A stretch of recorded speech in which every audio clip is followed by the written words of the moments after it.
We haven't hand counted. We think the crowd's about 55% Clemson, 45 Georgia. AT&T 5G Skycam there. You check out the AT&T 5G Skycam Skycast streaming live on ESPN3 and the ESPN app. Georgia folks trying to make some noise as Clemson's first possession begins from the 10. Kobe Pace is the back behind DJ. Justin Ross in motion. Pace, men in the backfield, spins free, gains a couple, but it was very quick penetration by Nakobe Dean. How about Dan Lanning deciding to bring heat? Watch the backers, both the backers here on the early down, anticipating inside run and able to slip through there. Keep an eye on 17. Dean, he is the leader of this defense. Top tackler a year ago. And there is Will Shipley, highly hyped recruit from the Charlotte area. Excellent receiver. And foul batted down to the line of scrimmage. Getting a big hand up was Devontae Wyatt, the sophomore. A little pump fake, just trying to get this defense to bite on Justin Ross, who's coming underneath there like a screen. Defense does a good job showing discipline and a big hand to get up there and knock it down. He's trying, after that pump fake, get it to Davis Allen across the middle. He was breaking free. He had a nice spot there in the back of that zone, but give credit to that defensive line. Need 8 on third down.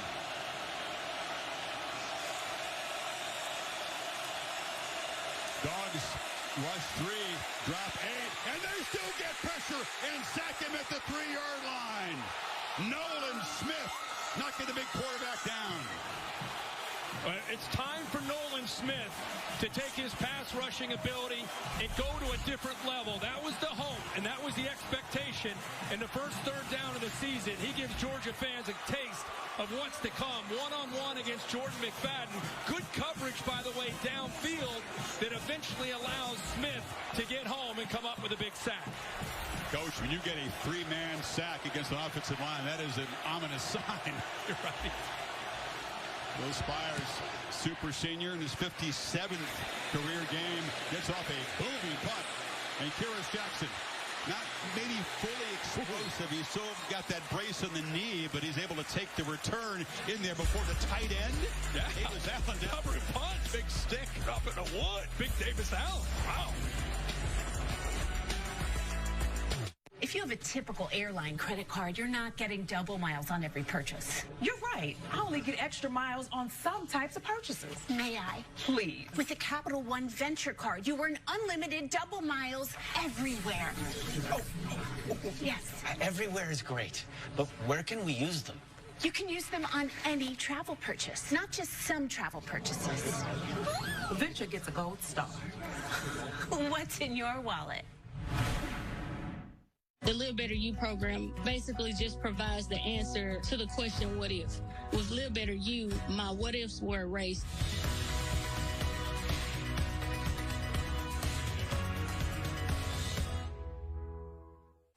Welcome to Allstate, where we have all new lower auto rates. And savings like that will make everyone feel like an MVP. Now get new lower auto rates with Allstate. Because better protection costs a whole lot less. You're in good hands with Allstate. Click or call for a lower auto rate today. New customers get our best deals on all smartphones. That's right, but what if I'm already a customer? Oh, no problem. Hey, Cam. Same deal. Yeah, it's kind of our thing. Oh, it's a great deal. What if I'm new to AT&T? Cam, can... Oh, nice. Hey, but what about for existing customers? Same deal. Is he okay? It's not complicated. With AT&T, everyone can ace back to school with our best deals on every smartphone, like the Samsung Galaxy Z Fold 3 5G. I remember the extra ranch. Good. Let everything else go. What else? Picking our child up? Cool. I will be right back. You know you want that sauced and tossed Wingstop, where flavor gets its wings. Does anyone on board know how to fly an airplane? I got this. I have have Sling TV, so I watch tons of shows and movies. You know that scene where the president has to fly the plane? I watch it a lot. Now, is the cockpit in the front or the back? Sling lets you build your perfect channel lineup, so you get the live TV you love for just $35 a month. I know we start with this one. Nope, not that one. With Sling, you're confident you get the best of live TV. Maybe too confident. Get your first month now for only $10. Sling. The Duke's Mayo Classic on ABC is presented by Capital One. What's in your wallet? And in part by Walmart. Save money. Live better. The two energized fan bases made the home of the Panthers feel like a college campus.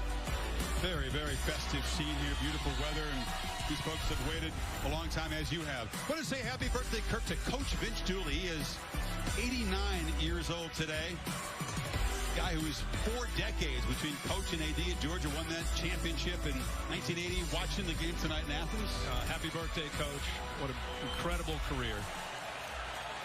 He's happy about this old school exchange of punts, Kirk. It's got Georgia set up in Clemson territory for their second possession. They fake it to White. Daniels' ball slipped out of his hands. I don't know if he was trying to pump fake it. Yeah, he's trying to get the ball again to Brock Bowers, the talented true freshman. And I don't know if the ball slipped or he just tried to pull it back. It looked like he was maybe trying to pull it back. Didn't maybe want to let it go. He starts to kind of decel a little bit, and the ball just continues out of his hand. Simpson was in the space there, applying pressure. First incompletion after a 4-for-4 start. Play action up. They fooled the defense and they slip it back here to Ladd McConkey. And he's a freshman. They expect to play a role. It's a depleted Georgia receiving corps, Kirk. They don't have George Pickens or Dominic Blaylock for a while. It was funny. I was talking to Kirby about that on the field before the game, and he said, keep an eye, I'm telling you, man, 84. He's a former walk-on. We're going to put him in a slot. Probably one of the fastest guys on our team, and he's got some wiggle. I just hope he's able to hold up, in the bright lights, and got a little taste there of what he can do. Another third down for Georgia here.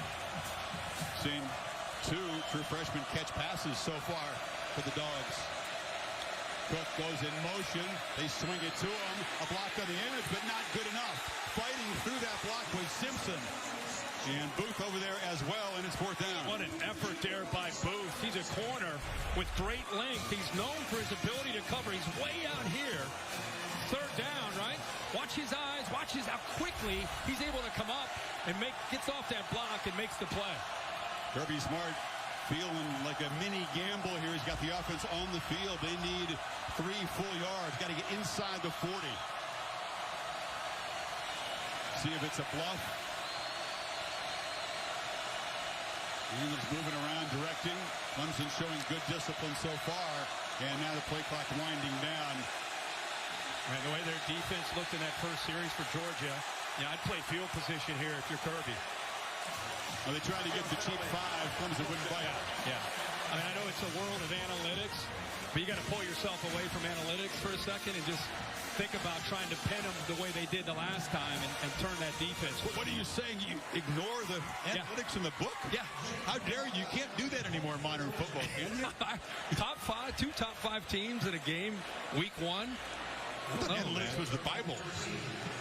You got to follow some instincts mixed in with some analytics. Until that defense gets the ball moved on them, I keep trusting them with the ball pinned back deep at Clemson territory. Marta again, interesting punt return. This is Will Taylor, who is a backup quarterback and also a receiver. He got out of the way, and absolutely perfect execution again by that coverage team. That's what you do. Honestly, I mean, that's the second time we've seen great special teams. This game just has a feeling that it could be a low-scoring field position kind of game. We're getting analytics. This is old school tonight. It's all right. There's been an event.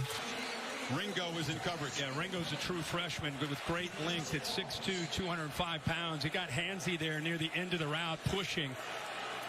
Pass interference. Defense, number 5. 15-yard penalty. Previous spot. First down.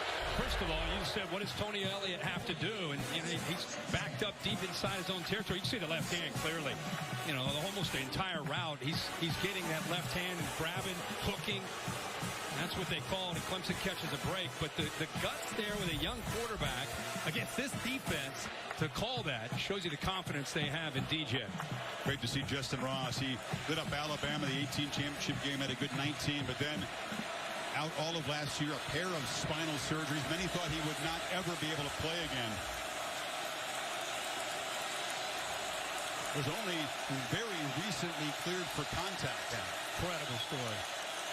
Dabo Swinney jogged in at the top of the screen to try to get a timeout. He didn't like what he was seeing. He did get that timeout. Another discomforting thing for Elliott, you mentioned it. Timeout. Clemson. You can take downfield shots, but if you can't block the Dogs' front, it's going to be a long night. You don't want it just to be about the vertical pass game. And with the length they have at receiver, you know, the days of Amari Rodgers last year, Hunter Renfrow before that, they were able to kind of work into the teeth of a defense. It's tough to do that with most of these receivers that are 6'3", 6'4", and taller. Holly, what are you hearing down there? Well, guys, you talk about Justin Ross returning to play football. He had a congenital spinal issue that he never knew he had until one day at a Clemson practice he got hit, and he just had a stinger. The consequent surgery was 2 different times they had to go in there and fuse those discs in his neck. He has been with a doctor that was working with the Pittsburgh Steelers, and they said, you know, it's just kind of a miracle that he's even able to play. They've never seen a football player playing with 2 different fusions. But the doctor said that he is cleared to play. Justin and his mother made this difficult decision, and Dabo said it was all up to them. He wants to be out here on the field with this miraculous injury and healing. 1st and 10. Play action, and they get it to Ross on the edge. The guy has 112 career catches, but thought he was all over it. Isn't that amazing? If they hadn't had that routine medical checkup for the stinger, they would never have found that congenital problem. Yeah, I mean, he had it his whole life. Think about that. I mean, you're one hit away from this thing being really, really bad, so he's fortunate that they were able to catch it. And then the procedure, it was a 50-50 chance. They told his mom and he, hey, we're not even sure it's going to work, but it's 50-50 chance he'll be able to play football again if it does. And it's worked out.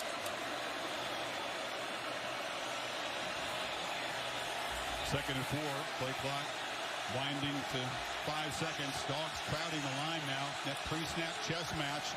Here comes the pressure. They pick it up on a pitch outside. Try to get it to Ross. Not on the same page. And Darian Kendrick, the former Clemson Tiger, had some problems there. Now with the Dogs is on the field there. Dan Lanning, the defensive coordinator, along with Kirby Smart, have come up with an idea, Chris, that they want to move around. Look, he calls the play, gets everything set, and then you see Dean hop in there. No, let's move around. Let's constant movement, effective communication of the offensive line, and then get a push up the middle led by Jordan Davis. Need 4.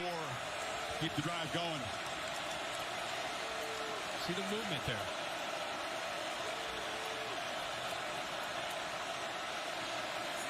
Here comes the pressure again. Oyagala sack for a second time. They heated things up, and look out for Nakobe Dean. He's going to have a monster season. 17's a problem. Yeah, 17 and 7. They're very active with these inside linebackers. You're going to get pressure here. You're going to get pressure here. And watch the offensive line step down, and they're just overwhelmed on that right side. There's just not enough bodies there. Dan Lanning is dialing up pressure and dominating the line of scrimmage with his talented front.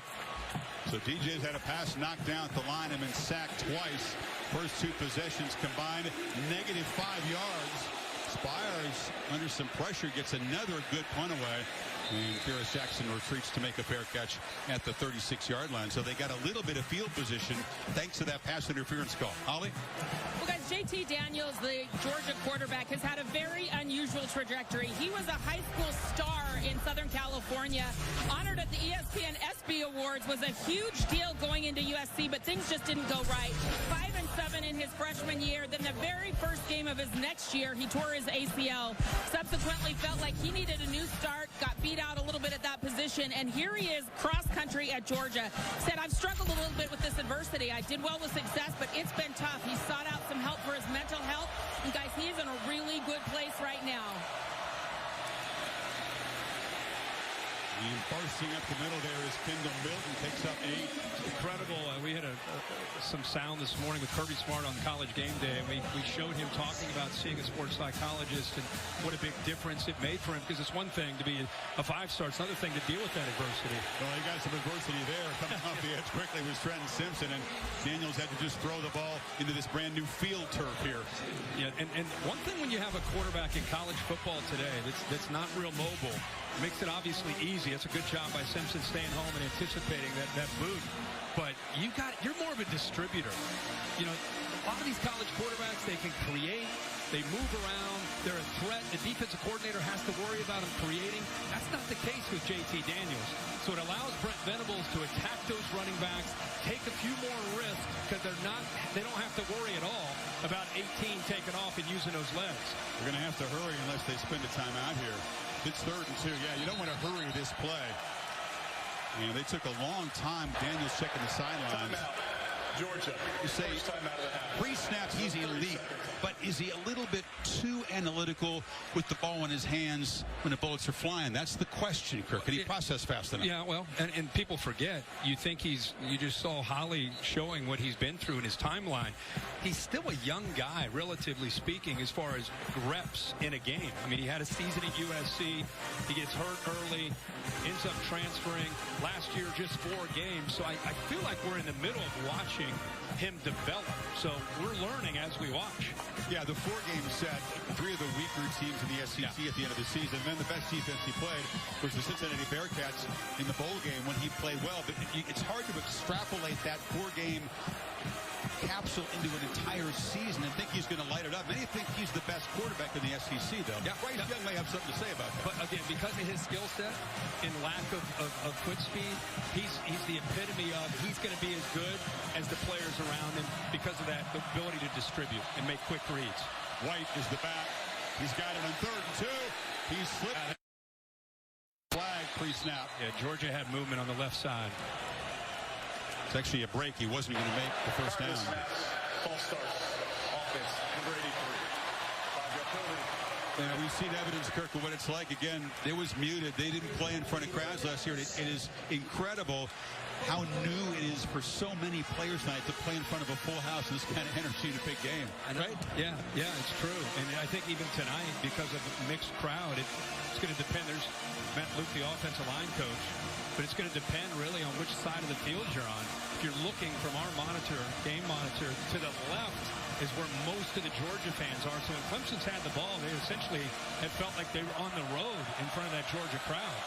Andy McIntosh goes in motion out of the backfield. Daniels is looking over the middle and airmail to try to get it again to the tight end, Brock Bowers. And a flag comes in right in the middle of the pit there.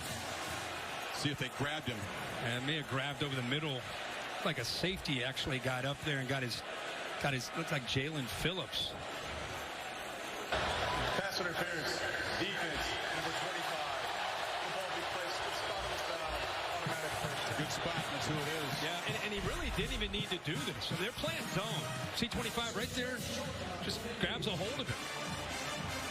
The ball, I don't think it had a chance because of Skalski being there, but the Dogs catch a break on 3rd down, and they come up with a first down.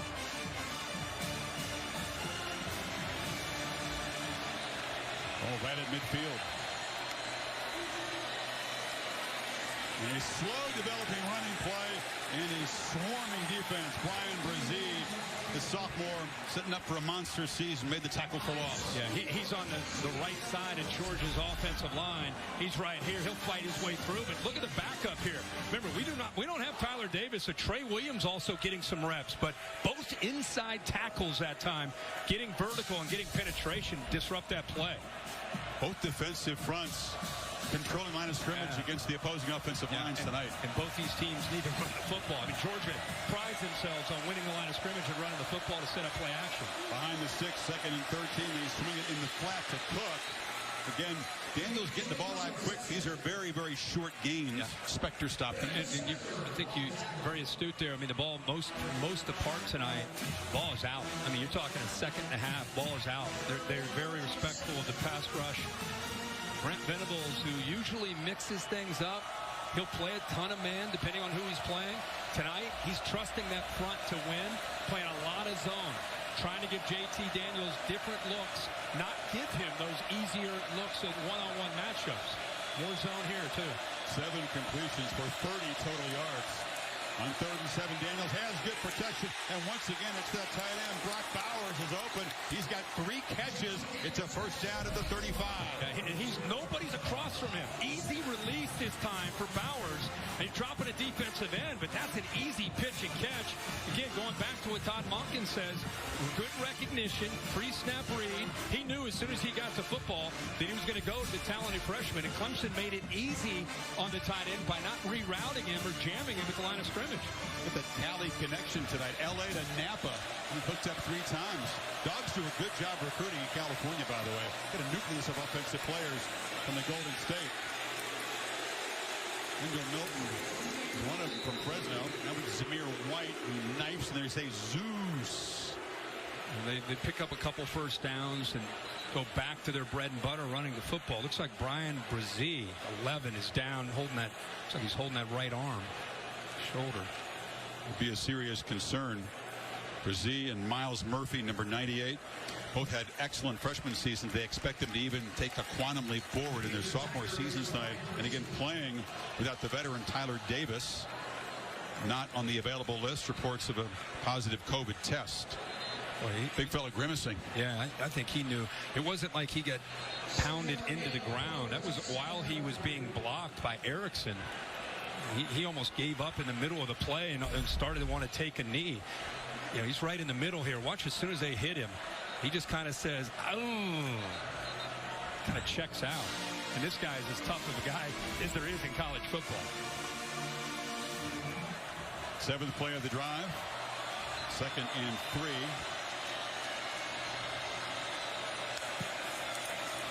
White.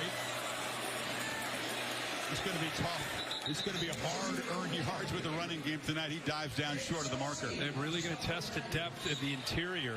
Remember, Tyler Davis already out.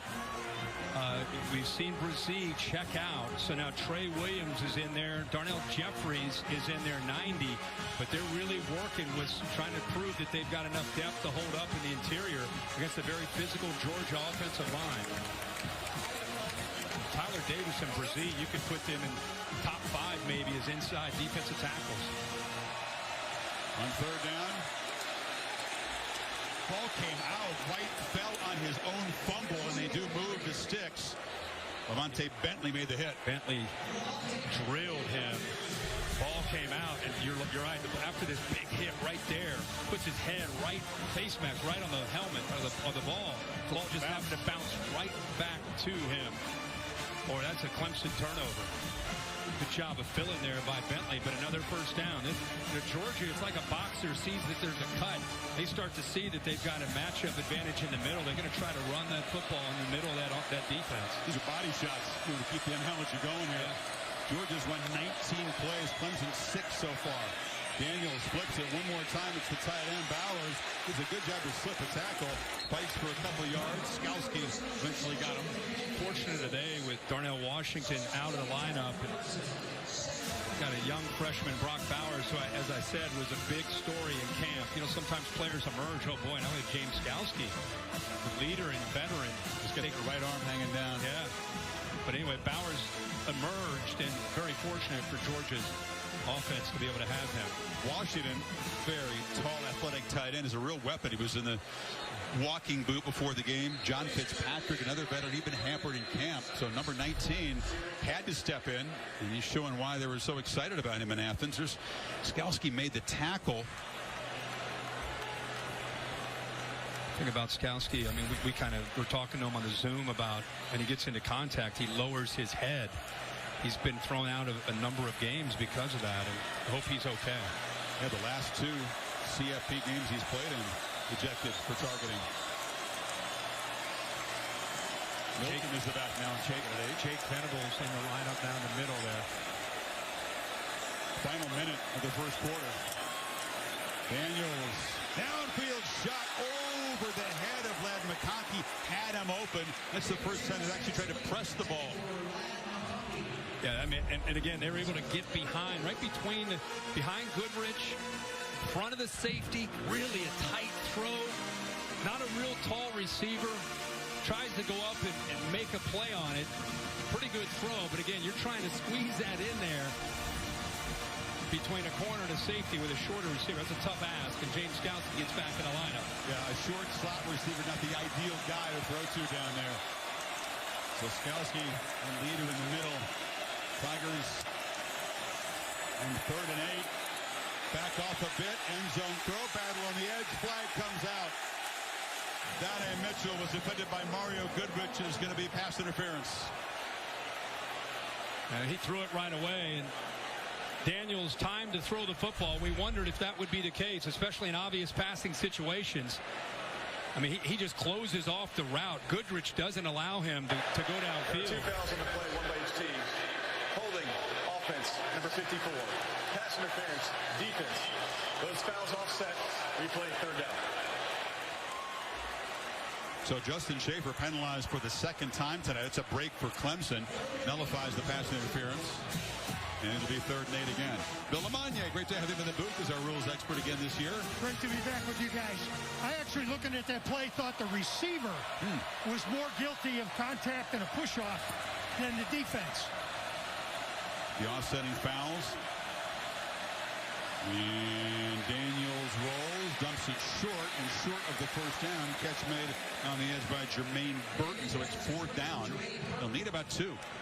Real quick, Bill, I want to ask you, if the corner takes away the ability for the receiver to run the route, just kind of closes it off, and the receiver runs into him, is that on the receiver or on the defensive back? If he steps right in front of him and there's contact, it's nothing.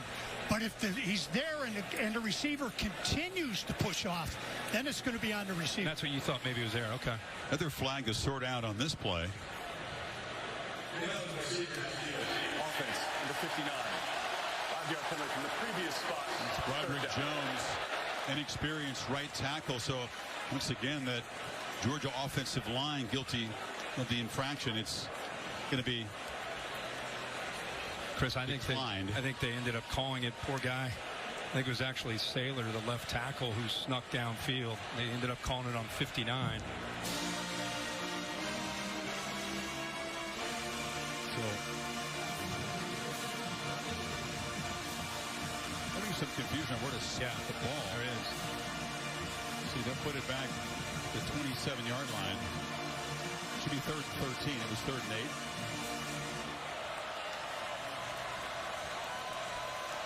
Seconds ticking away. Doubtful Georgia will snap it before the end of the quarter. And they don't. So defense is in control. Georgia owning field position and an edge in total yards of 70 to -5 after 15 on the sidelines pregame. Now sitting in the stands, Jaguars and the Texans open their season. Dogs need 13. And keep the march going as we begin quarter 2.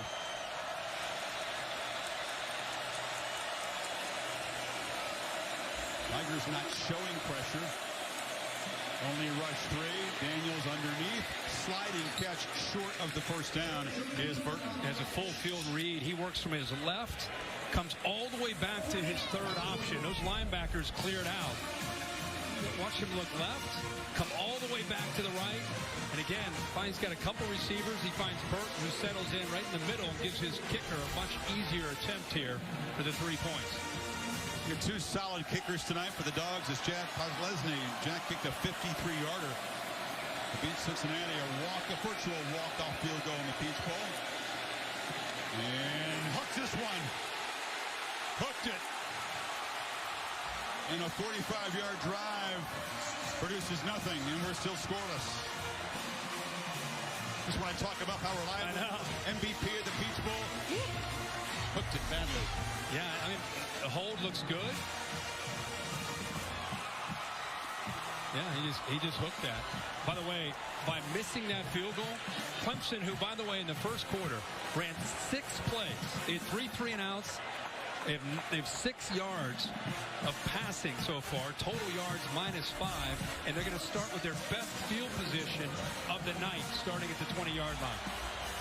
Let's see if Tony Elliott can find ways to get Uiagalelei a little comfort, get the ball to the playmakers. He's going to have to run the ball tonight, Chris. He's going to have to run. He's a big physical guy. They get up to Shipley. His hometown, and he is tracked down and dropped behind the line of scrimmage by Channing Tindall, the money backer. Tindall can fly. These linebackers can fly. Right here in the middle, it's Tindall from the backside who's able to read it right away and anticipate and then take off. Nobody is there to be able to pick him up because I don't think they expected that kind of speed running sideline to sideline. This is Saban protege. I love the name of some of the positions here. Money, Jack, Max, Star.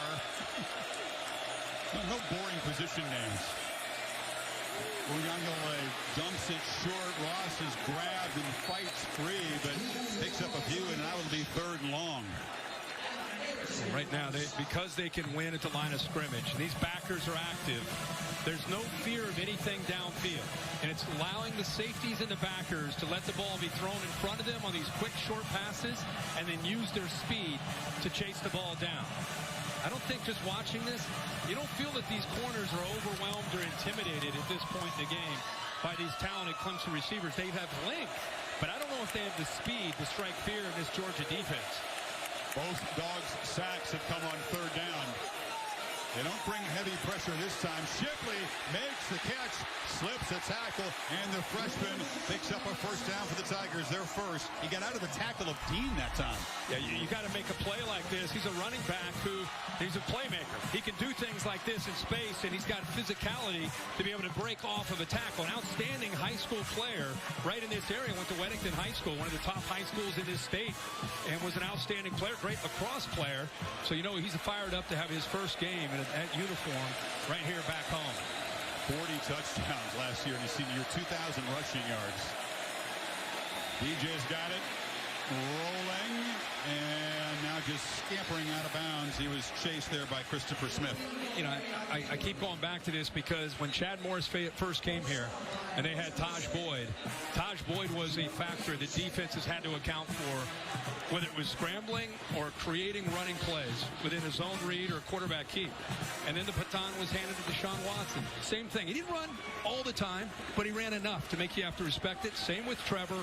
And you would think with DJ, you're going to have to see more of that to make the defense realize he's willing to be a runner. Yeah, the bigger the game, the more the quarterback ran for Clemson, right? From the pocket, gets it out over the middle. Caught on the slant there is Joseph Ngata, and the Tigers got something going now in Georgia territory. And it just feels like a little bit more urgency. Now they're really cranking the tempo after this 1st down, trying to get this Georgia defense on its heels.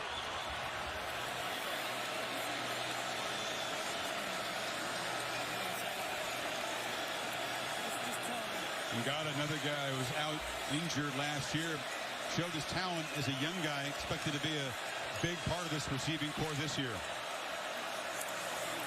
Messed up the snap. Uyunglele lucky to field it on the bounce and will just power forward for a yard. It almost looked like he snapped that, like he felt that he was underneath him.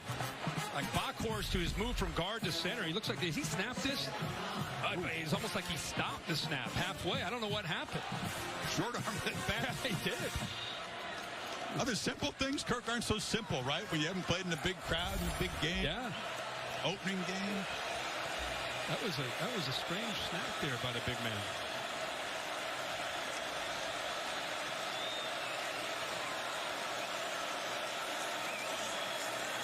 On the edge, Ross trying to make a man miss. E.J. Williams, they closed him down quickly, hit by Quay Walker. And number 36, Breeny. Yeah, that's Tony Elliott, the offensive coordinator, play caller. That's what he's doing. His answer to these blitzing linebackers and the physicality of the defensive front is they've got to get the ball on the edge. You know, we've seen the freshman Shipley make a play. They got the ball out to Ngata. They typically over the years jet sweep, quick throws to the perimeter.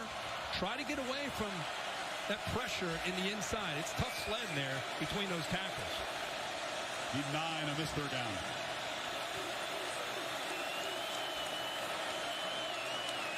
Again, the fumbled snap. DJ shows good poise. He's not going to escape. The timing was messed up, but again, the simple things, not so simple so far tonight for either side. No, and that time it was just DJ with his eyes downfield. You know, it's a big 3rd down. His snap's fine. Watch his head look up. See how he just starts to peek, didn't quite secure the ball. As you said, Chris, good poise to just pick up the ball, but see, he's still trying. He's scrambling to throw. He's not scrambling to run. See him peek up there?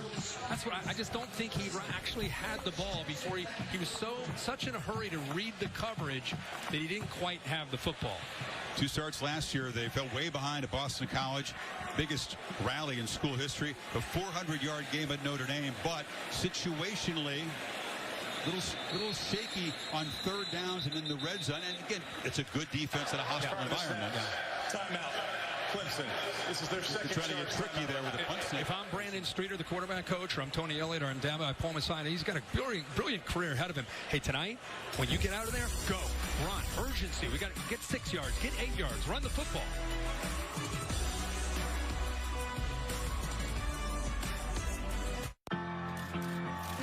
My work has been viewed by 100 million people. My work helps save lives. My work has gone platinum. My work gives people hope. I work at FedEx. Take your career to the next level with one of our many open positions. Well, it's still anyone's debate as Clemson and Georgia keep firing off their Taco Bell arguments. Any reasonable person knows that it's not the shell that makes a taco. It's the fold that makes the taco. All right, let's hear the rebuttal.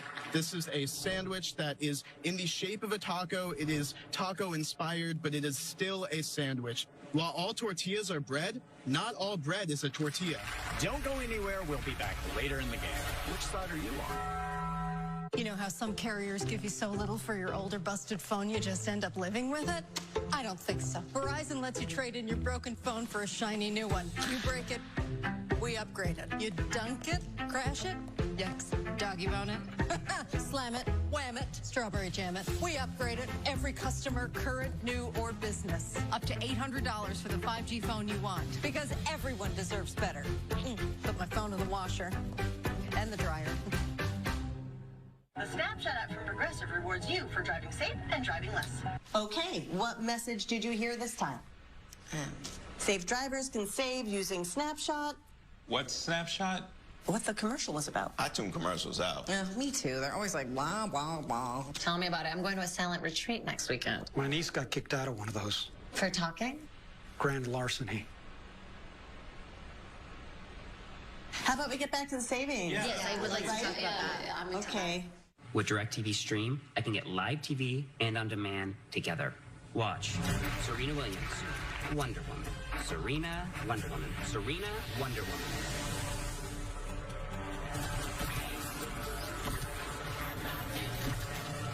You cannot be serious! Get your TV together with the best of live and on demand. Introducing DirecTV Stream with no annual contract. We've got Jerry Rice on the season premiere of Home Economics, a football legend, a wonderful actor, a true double threat. I'm a golfer too. Nothing this guy can't do, huh? I'm a dancer, I'm a fisherman, I play pickleball. Okay, we get it. Okay. Enough. CFP National Championship Trophy presented by Dr. Pepper. Semifinals are on New Year's Eve this year. Arlington and Miami. Then the championship game in Indy for the first time. January 10th. You're not handing that to Alabama and Saban quite yet? I'm not. No. They are you? They look pretty impressive today. I'm handing it to them because you got to earn it, but they look like very much the team to beat. Winner of this game could go to number 2, actually, with what's happened in the top 5. Oklahoma and Ohio State not being dominant. Chris Felica there in his den for the Athletic Trivia question. Hello, gentlemen. I'd like to ask tonight's Athletic Trivia question. As you know, it's been a while since the national champion lost their season opener. All 28 teams in the college football playoff won their season opener. So who was the last national champion to lose their season opener? Was it Colorado? Colorado had a tie, so they close. No, they tied Tennessee early in the fifth down game, right? Yeah. Well, it's obviously, as you said, not the playoff era. Ohio State won the title. They lost their second game of the year, right? Yeah. Milton barrels forward, takes the hit, gains 8. By picking up a few first downs, Clemson's, again, been usually close to their own goal line most of this first half. At least that time they pick up a few first downs. Good punt, good special teams. Now they get Georgia pinned back. Let's see if their defense can take advantage of that. But a good first down play by Georgia to get this drive started.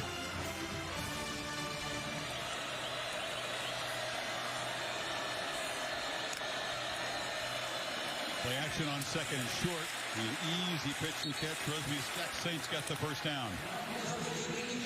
That's Georgia football right there with Todd Monken. Run the football, affect the eyes of the safeties and the backers, make them respect that aspect, make them hesitate, get the corners a little soft, and then quick, easy throws to the outside. The combination of those, and then they're going to take a shot. Jermaine Burton's 7.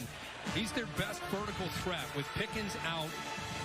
And Burton emerging last year, he's the guy on the top of the screen that can get downfield, catch you napping. All SEC preseason team. And he got out in the flat.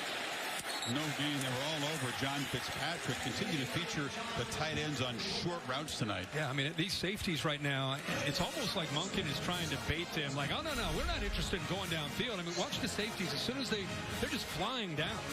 They're not even thinking of, they're going to leave their corners on islands. At some point, you've got to do something to make them respected and try to stretch them. I mean, even though Booth at the top's outstanding cover guy, take some shots. Daniels again, quick throw. And catch is made by Ladd McConkey. Skalski tackled him a couple yards short. It'll be third down. And a lot of this has to do with what Brent Venables is doing by playing so much zone. There's some soft pockets where they're throwing that football. Third and short, tempo, didn't fool him. Brazil just muscled through a blocker and grabbed McIntosh. And that time, they were ready for the fast pace. And it's fourth down. Yeah, they were almost anticipating it. Brazil works around, little stunt. He goes around all the traffic, and once the big man gets a hold of you, he's going to bring you down one way or another. Good job by Clemson against that tempo of being ready and flipping him around to free him up. It's a big stop for the Tigers defense. And Taylor is back deep to receive Camarda's punt.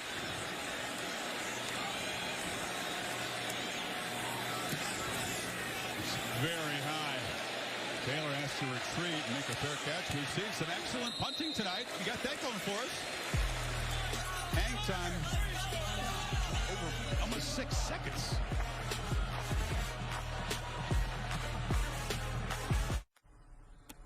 Three games they've scored in the first half.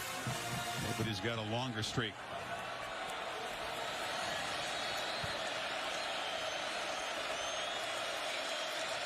Second down, misdirection handoff back inside and going absolutely nowhere. Dixon Carter on the stop. You know, this Clemson offense, you know, people would say without Trevor Lawrence, I would say without not just Lawrence, but Travis Etienne. You know, Clemson could not run the football last year. And they'll tell you, well, people crowded the line because of Etienne, so they had to throw the ball to him a lot. I would tell you, I don't think Clemson's offensive line was as good as they've been in years past. And now you take Etienne's playmaking ability away from this offense with an offensive line that's still trying to build continuity. Makes it tough. It takes away the running game and puts it all on DJ in the passing game. Last third down, they didn't bring the heat. Now they bring pressure. DJ gets it out. Again, miscommunication with Ross. They tried to target him a lot, Kirk. Again, hasn't played since 2019 and not on the same page with DJ so far. No, he's trying, and again, he's getting pressure.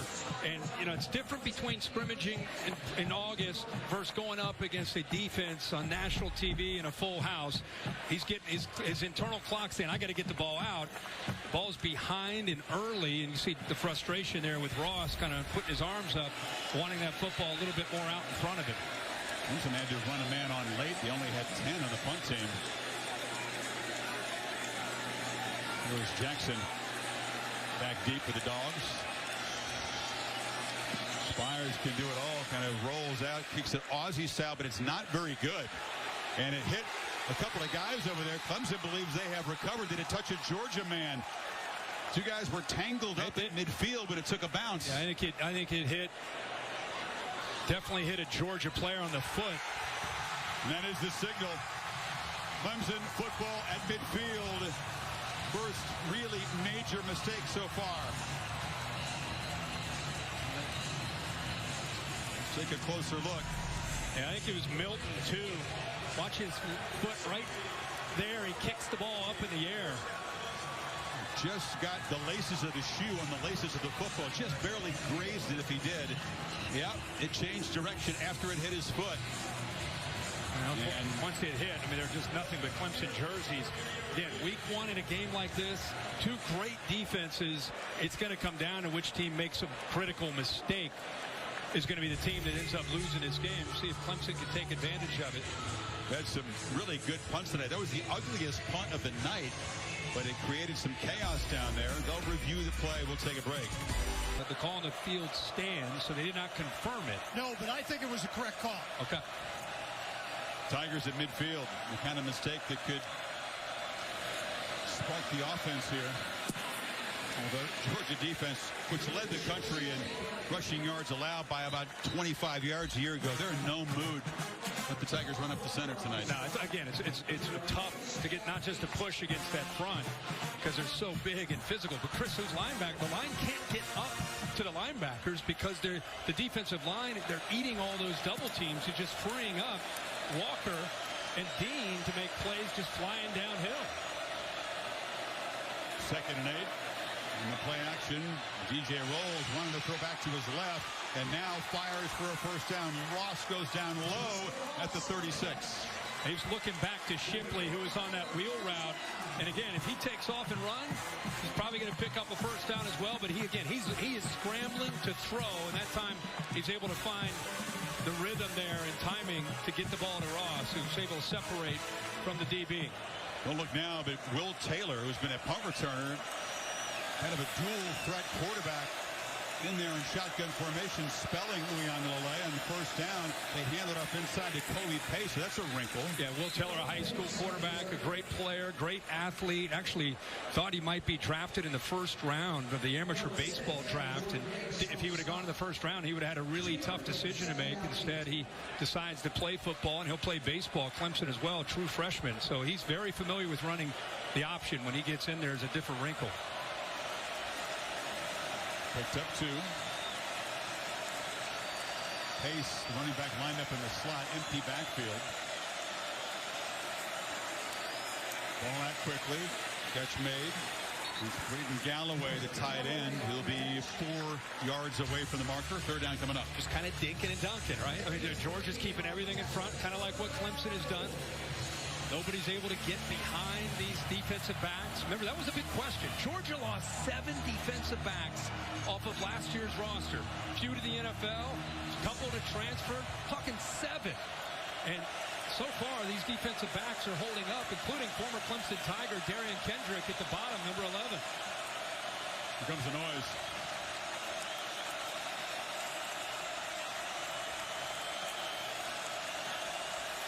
Play clock at 2. From the pocket. Intercepted. Jumping the road is Christopher Smith. A foot race. Can the quarterback catch him? He cannot. Pick 6, Georgia.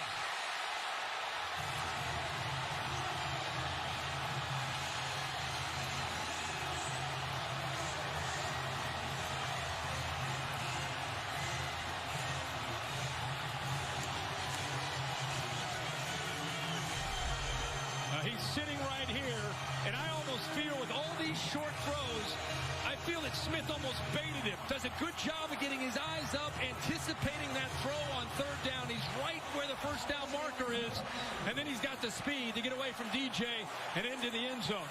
Great job of anticipating on 3rd down by a safety in Smith, showing the instincts that makes him a really, really talented player. 74 yards on the return with a junior from Atlanta. It's the first turnover in the college career of Uiagalelei, and it's the first points tonight. The Dogs defense gets Georgia on the board. Thanks for having me, Scott. Of course, Tony. I am such a fan. Tony! New Fuji. You have a handshake. What's going on? Tony drafted me on his mission to help save school sports. You drafted him ahead of me. Well, I wouldn't put it like that. I might. I thought I was your top draft choice for Mission Tiger. Definitely. Top 2 in the room. Top 2. Okay. Yeah. There's a lot of people in this world. Yeah. Congrats. Top 2 in the room. There's nobody else in the room. Buy a box. Support the mission.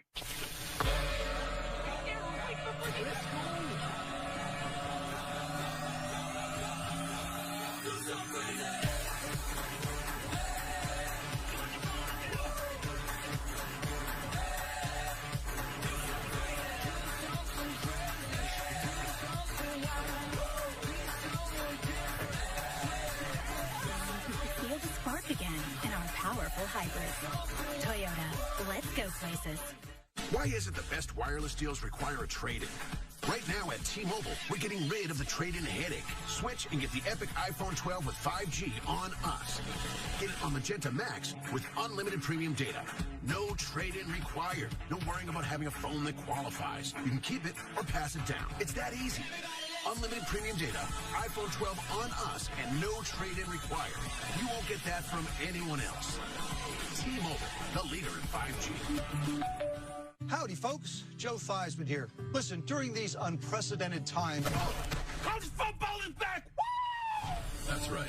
Fansville is back. So get out your gear and slip on your finest foam finger. Put the Dr. Peppers on ice. And get ready for Fansville's return to glory. Because this year, the fans are back. Dr. Fans deserve. Jeremiah energy is everything. I was like, somebody needs to see this awesomeness I get every time I go to Chick-fil-A. She said, "Can I record you?" I was like, "Of course." You have an awesome day up ahead. All right, thank you. Chick-fil-A. The next thing you know, it was like, boom. People that never even been to Wilmington that wanted to come to Chick-fil-A to meet Jeremiah. I always have my mindset like I'm on a mission. I'm here to make today the best day ever. You definitely have to experience him serving you with a purpose. Are your HR processes weighing down your employees? Oh, let's do quarterly projections. Expense report. If you're using multiple systems, re-entering data over and over, timesheet, using email and spreadsheets to manage information and approvals, then your HR systems are a drag on productive time. With Paycom, employees enter and manage their own HR data in a single, easy-to-use software. Visit Paycom.com and schedule your demo today. Do they know this door is locked? New season, new studio. I'm Kevin Nagani. Coming up on the Dish Halftime Report, the brilliance of Bryce Young as Bama rolls. We'll take a look. Also, Penn State and Oklahoma, their defenses survive. Highlights plus primetime performers. Booger McFarland joining me in studio. We'll see you in a matter of minutes. Chris, Herbie, back to you. You got a fancy house there. It's a good look. Yeah, it is. A lot of highlights to go over, too. Georgia emphasizing more takeaways. It was not a strength of this defense a year ago. Only had 9 picks last year. Smith's pick 6, the first points of the game. Shipley will let it bounce over his head. What a tough night if you're just tuning in for DJ Uiagalelei. First start of 2021, 7 of 12, just indecisive. Now let's give Georgia a lot of credit here. This is a great defense. Can't run the ball. Offensive line is getting beaten up, but it's just been, the game feels like it's moving fast. And here on a third down, telegraphing, facing the blitz, and Smith steps in front of it for a touchdown. And after this, DJ tried to make the tackle. You can see James Skowski, starting middle linebacker on the other side, one of the first ones down there, say, "Hey, man, let's go. Shake out of this." That's what leaders do, and it's good to see Skowski doing that. But Dabo Swinney told Holly Rowe, we want to see how he responds, not just to the good plays, the bad plays. Well, here we go. His streak of pass attempts to begin his career before interception stopped at 128, and that throws me Jack Saint. We talked about the receiver who was coming off a broken ankle last year on that kick coverage team. Holly? Well, guys, Christopher Smith, who had that nice interception return for a touchdown. One of the things his defensive coordinator said about him that I absolutely love, he's 5'11", 190, and he said he's a little dog that thinks he's a big dog, and he had some bite on that play. But what was hilarious is he came over to the sideline. Guys are trying to congratulate him, and they're trying to put those Savage pads on him. their version of the turnover chain. Yeah. He couldn't get him on because he was sucking oxygen. He had to take so much oxygen. They're stretching him out on the sidelines right now. I saw it must have been cramping because they were stretching. Yeah, like you said, the calves. He wants to get back out there. I love an undersized, scrappy safety. And if you appreciate defensive football, what he did, Kirk, in that play, did his homework, studied tape, jumped the route, followed his instincts. Just a beautiful play. And he knew he had to blitz on that side, and he knew that the ball was going to have to come out quickly, and he anticipated that short, quick slant and that glance route. He just jumped in front of it. Now we'll see right away. Hopefully Underlay responds. Got under 3 minutes to go before halftime. Right back to work. He threw it into traffic, and it was broken up. Intended for Galloway, and that's Lewis Seen, the safety. Boy, it looked like I thought Lewis Seen maybe got there a little bit early in this crossing route, trying to work behind the linebackers. It opens up, and if you look real close, 16, as he tries to get to that football, got out of there a little bit early. Gets away with it. DJ 7 of 13. 51 yards through the air. That's good protection and nice throw in the sideline. Ngata's got it for the second time out near midfield. And that gives you an idea of the arm strength and the accuracy. Again, he's trying to put that two ball in right between the corner and the safety. Puts it on a line right where Ngata can go up and make a play on it and towards the sideline away from the defender. 24-yard gain. This would be enormous for Clemson. If they could answer that mistake, they will get the football to begin the second half.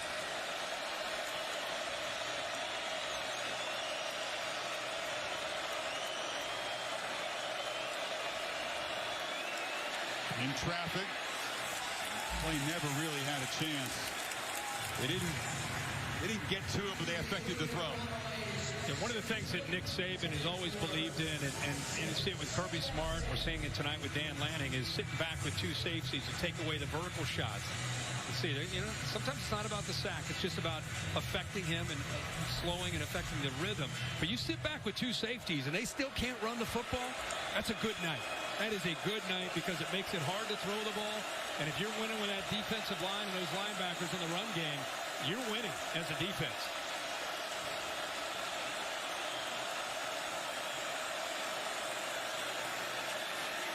Flips it off underneath his pace, and he's knocked down. They're the longest run they've had tonight, Kurt. It was a 4-yard gain after the fumbled snap. But they scooped it up. That's the longest run from scrimmage tonight for Clemson. Yeah, and when you become one-dimensional against a good defense, you become predictable. And they start to, like we saw on the previous drive, you start to anticipate what's coming because there's only so much you can do as a play caller.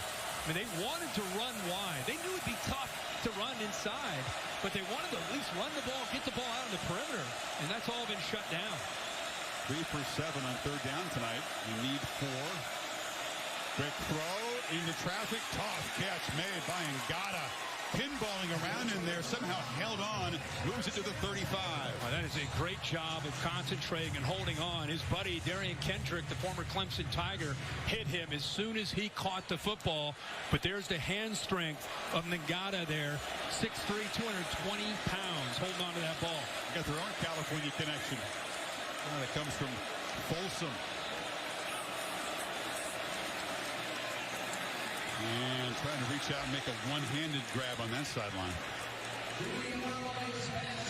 Ngata, he's had to battle through injuries over the last couple years, but this is what they've missed. And there's the size, 6'4", 250. Look at the hand strength. Gets hit as soon as he catches it. But a good job. By the way, he's running into the teeth of that secondary, not just Kendrick hitting him. So good concentration there. This drive feels like, I know it's late in the half, but a lot more urgency.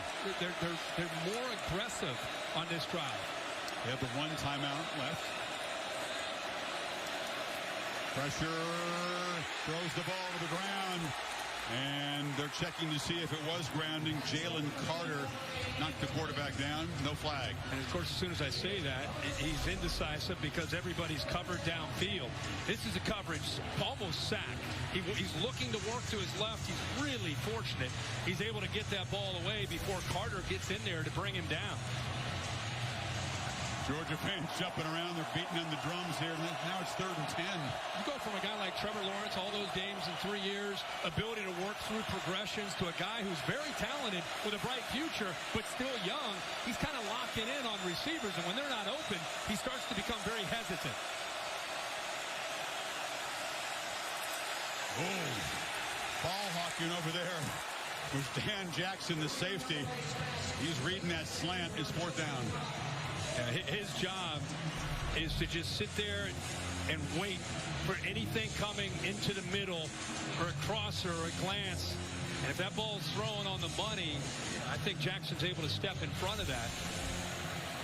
Again, it's so different for Tony Elliott to call plays with a guy who's just had a couple starts last year from what he had with the first pick overall in the draft.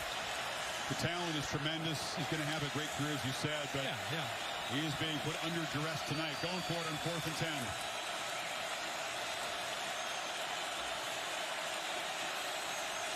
And he was stomping his feet like crazy, trying to get the dogs to jump, and they wouldn't play a game. Offense, 5-yard penalty.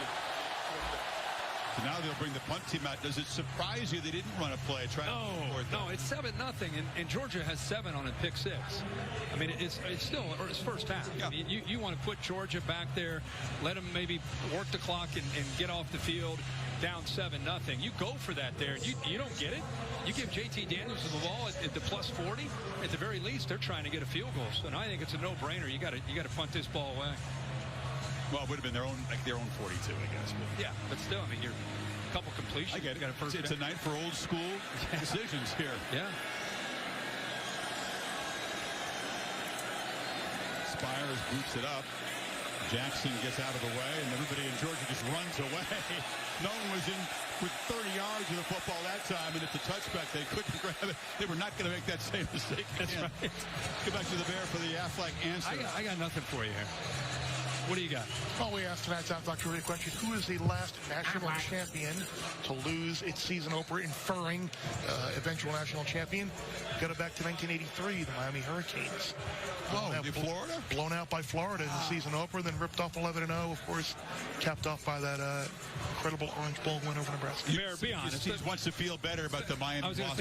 Bear is a Miami alum. I mean, you thought it'd be competitive for a half today, right? You thought, Bama's breaking in some new people. You thought it'd be competitive, right? Yeah, you thought it could maybe be like that West Virginia opener a couple of years ago. Alabama maybe starts a little slow, then pours it on. But, yeah, that was that Alabama defense. Turns out Bryce Young, the boys Alabama defense is pretty good. Why would anybody agree to play Alabama in one of those season opening games? I know it's nice for TV. I'm sorry. I why you guys say that, man? Cook knocked down after a short game. Dogs figure just to bleed this clock out. There's a aggressive pylon cam. Just nose over the plane there. Yeah, E.J. Williams with a good effort, almost able to pin that. But, yeah, Georgia's very content. Even though they have not scored an offensive touchdown in a field position defensive game, to be up 7. You figured it would be defensive, but are you still a little surprised how defensive it's been? Yeah, been very surprised. Tigers' streak of scoring in the first half, which was the longest in FBS, will be broken. 90 yards offense for Clemson. And between the two teams, you feel like Georgia and Todd Monken have a little bit more traction. I feel like Tony Elliott and the Clemson offensive staff, boy, they got to go back to the drawing board to try to figure out what they can do to try to move the ball against this defense. Christopher Smith accounting for all of the points in this first half. The 74-yard pick 6. And the Dogs on top. Let's go down to Holly Rowe with Kirby Smart. Coach, your defense has allowed just 1 yard rushing to Clemson in this first half. How do you describe the penetration and the pressure they're getting? Well, we got some good guys up front. They're doing a good job. They're doing some misdirection things. They're not really committing to the run either, so both ways. You guys had an offensive lineman go out early in this, and you've had to really switch people around. How can you get some running game going of your own? Well, we hit some decent runs. Said all along, I think DJ has got to run the football. They've got to implement. They can't win the line of scrimmage. You got to run DJ, and then at some point, you got to try to see if he could take himself, try to get some rhythm and some tempo, because when they got aggressive, it seemed to take away some of the aggressiveness of the Georgia defense. They were setting the tone a little bit more. So I think more tempo, and you got to get some QB run going. The best plays have been targets to Joseph Ngata. He's made some tough catches in traffic. He has. Just weird to see in the post-ETN era, 0-0 running game. No. Tigers. No, and that offensive line kind of picking up where they left off against Ohio State. They've been whipped up front. Take a look at the Modelo fighting spirit moment. This is after Clemson got the ball at midfield. Play of the half. It's the only points on the board. Christopher Smith made that jump on a third down. He felt the blitz, see the blitz in front of him, expected the ball to come out right at the first down marker, and jumped it. Got his eyes up just in time, knew the ball would be coming, stepped in front of the receiver, and then outran DJ into the end zone for the only touchdown of this game. Now let's see these adjustments that Tony Elliott and the staff have made. First turnover in the career of Uiagalelei. 2 games as a starter and other games mop-up last year for Trevor Lawrence. Pace is the back.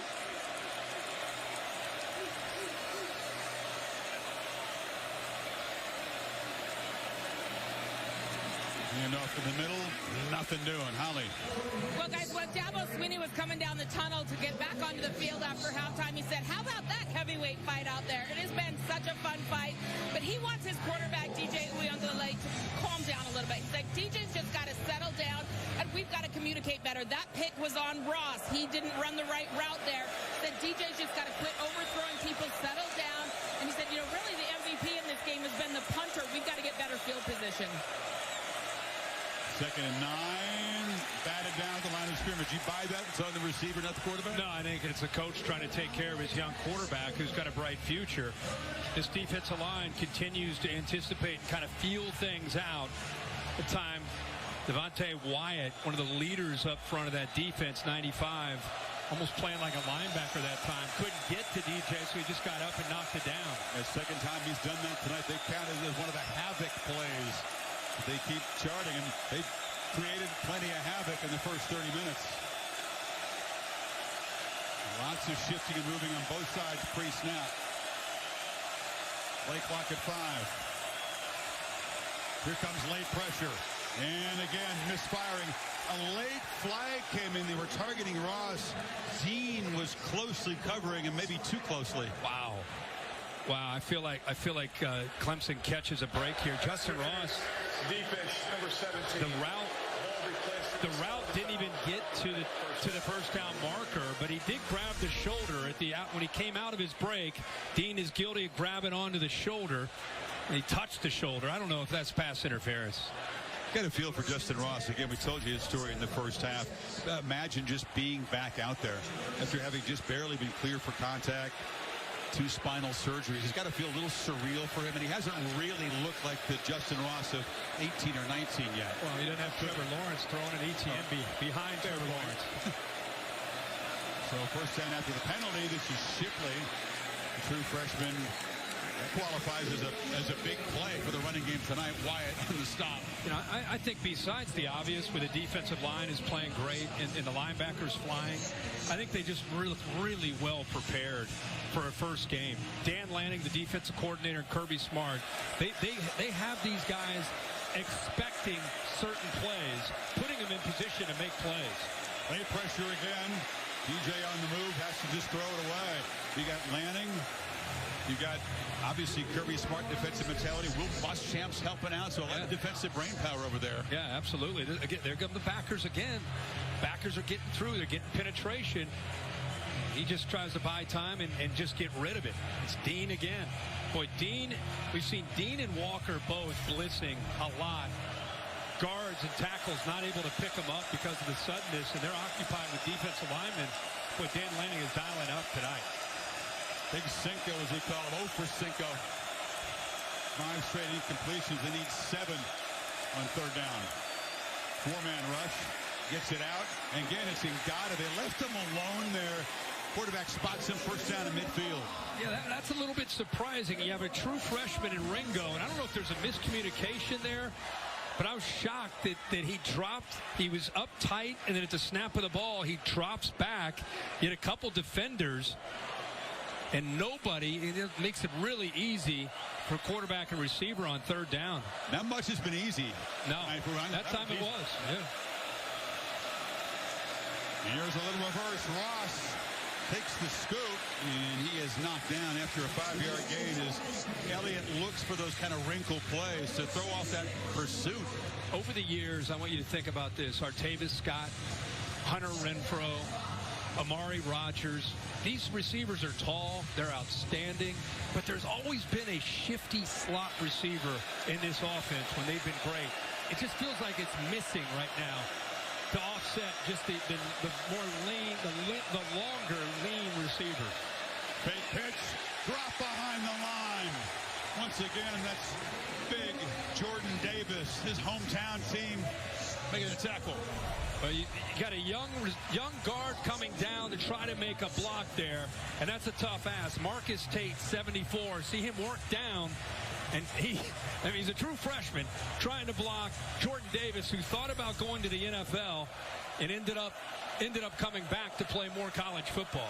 How does a 350-pound man run a sub-540 and have a 30-plus inch vertical jump? Crazy. And he's a cerebral guy, too. 3rd and 7 again. Uiagalelei sacked again. The Kobe D's been a nightmare tonight.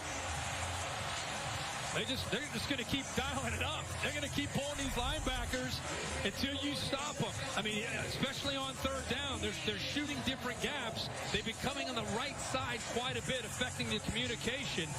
And, you know, Dean comes free, but give those big defensive linemen who are slanting and angling a lot of credit because they're eating up those linemen. And then you see Dean coming around behind that, effectively rushing the quarterback. Tigers run 8 plays, get a break on the pass interference call, but have to punt it away again. Jackson waves his hand and makes the fair catch at the 12-yard line. Still nothing for that Clemson offense so far. 43-yard punt. Georgia takes over from the 12. Clemson's offense is struggling. Defense would love to spark it with a takeaway if you're Daniels. Just where 1 or 2 mistakes are going to decide this thing tonight. Yeah, absolutely. This is going to be a game of these quarterbacks trying to avoid that disastrous play. We've already seen Uiagalelei make one of them. White patiently picks his way. That's a nice run. Fouled some blocks. Moves the sticks to the 25. And he follows Fitzpatrick. Does a nice job. Really good job on an outside stretch play. They've got the speed to get wide. Tough to get wide and get outside of Clemson. And that Georgia tempo, they flip it off to the freshman tight end. Bowers bounces off a man. Spector knocked him down, short gain. Nice debut for this tight end. How about Bowers? I mean, he's been playing high school football, and tonight, because of the injury to Washington, he gets a lot of opportunities. He had a great camp, one of the great stories that they said of all the freshmen. And I don't know if he anticipated getting this many opportunities tonight, even though he had that great camp. There's some running back in high school as well as tight end. And Napa, that's not one of the areas of California that's known for being a powerhouse producing. No, that's where you go to drink your wine, right? Indeed. This guy's another Californian from Fresno. Kendall Mill. It's amazing how well they do. It's a national brand, Georgia. They go to California for a lot of key guys. Holly? Well, that's right. Brock Bowers out of Napa is really talented, guys. He's really smart. That's what's helped him get on the field. 4.33 GPA in high school. But how about this? He was a triple option quarterback his freshman year. He played outside linebacker, defensive end, return kicks, and punts. Last year played wide receiver and running back. He's literally played everywhere on the field, so I think that's why he was able to pick up this offense. You know, Holly, there's a message there for parents. The versatility, playing all those positions has allowed him now to be a tight end where he's a better athlete. 3rd and 8, Tigers bring some pressure. It's picked up, and it's intercepted. Spector stepped in front of the receiver. And it's Clemson's defense turn to make a play. You had a feeling a mistake might be coming. Yeah, and I think JT Daniels got fooled because he thought Spector might stay to the inside on the tight end. He's right here. Tight end works here. He kind of sinks, and then he works to the outside. I think JT Daniels is thinking he's going to stay with this tight end, which should open things up out here. Instead, watch what Spector does. Works out to the outside, fools JT Daniels, and comes up with a big turnover that the Tigers need. So Clemson will take over at the 33. Trying to finally find the end zone and tie this football game. All right, This is what you wanted. Louis Ungalale, this is their opportunity. It's been a tough night for this offense, but Spector gives them great field position. You got to come away with points.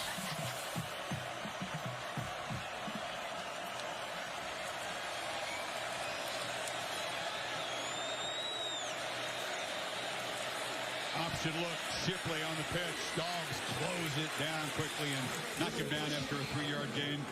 Nolan Smith on the stop. But if he's going to run that speed option, he's got to attack the defensive end, Nolan Smith. You're pitching off of Nolan Smith.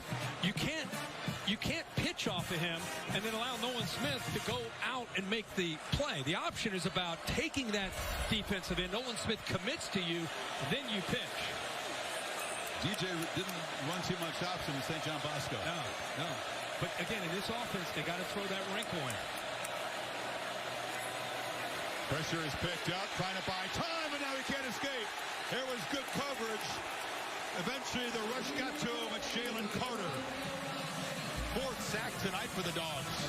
This play kind of sums up what's happened tonight with some of the inexperience. You've got a couple guys running the exact same route in the same exact area. That's not good. And it affected the rhythm and the confidence that he had. He's really struggling to come off primary. Look at these guys. There's no one open. You got 2 guys standing next to each other, nowhere to go with the football, and he's having a hard time working from his 1st to 2nd to 3rd option. He's locking on primary. If it's not there, he's in trouble. 3rd and 16. They're going to squander this great field position.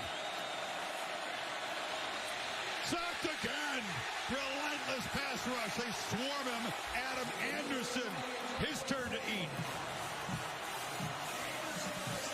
They get pressure this time without blitzing.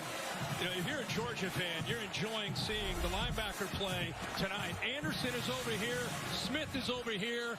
It's to the right this time. Anderson, we saw Smith early come up with a big sack, and this time you get an idea of what Georgia can do to a quarterback if you hold on to the football too long. Kirk, 3 plays after the pick. They lose 9 yards and fall out of field goal range. Not only do they not tie the game with a touchdown, they get no points out of this. Best they can hope for is Spires is able to knock the punt dead deep and pin Georgia back. Not a real good job. Jackson up to make the fair catch at the 14. That Dogs pass rush, the story here tonight.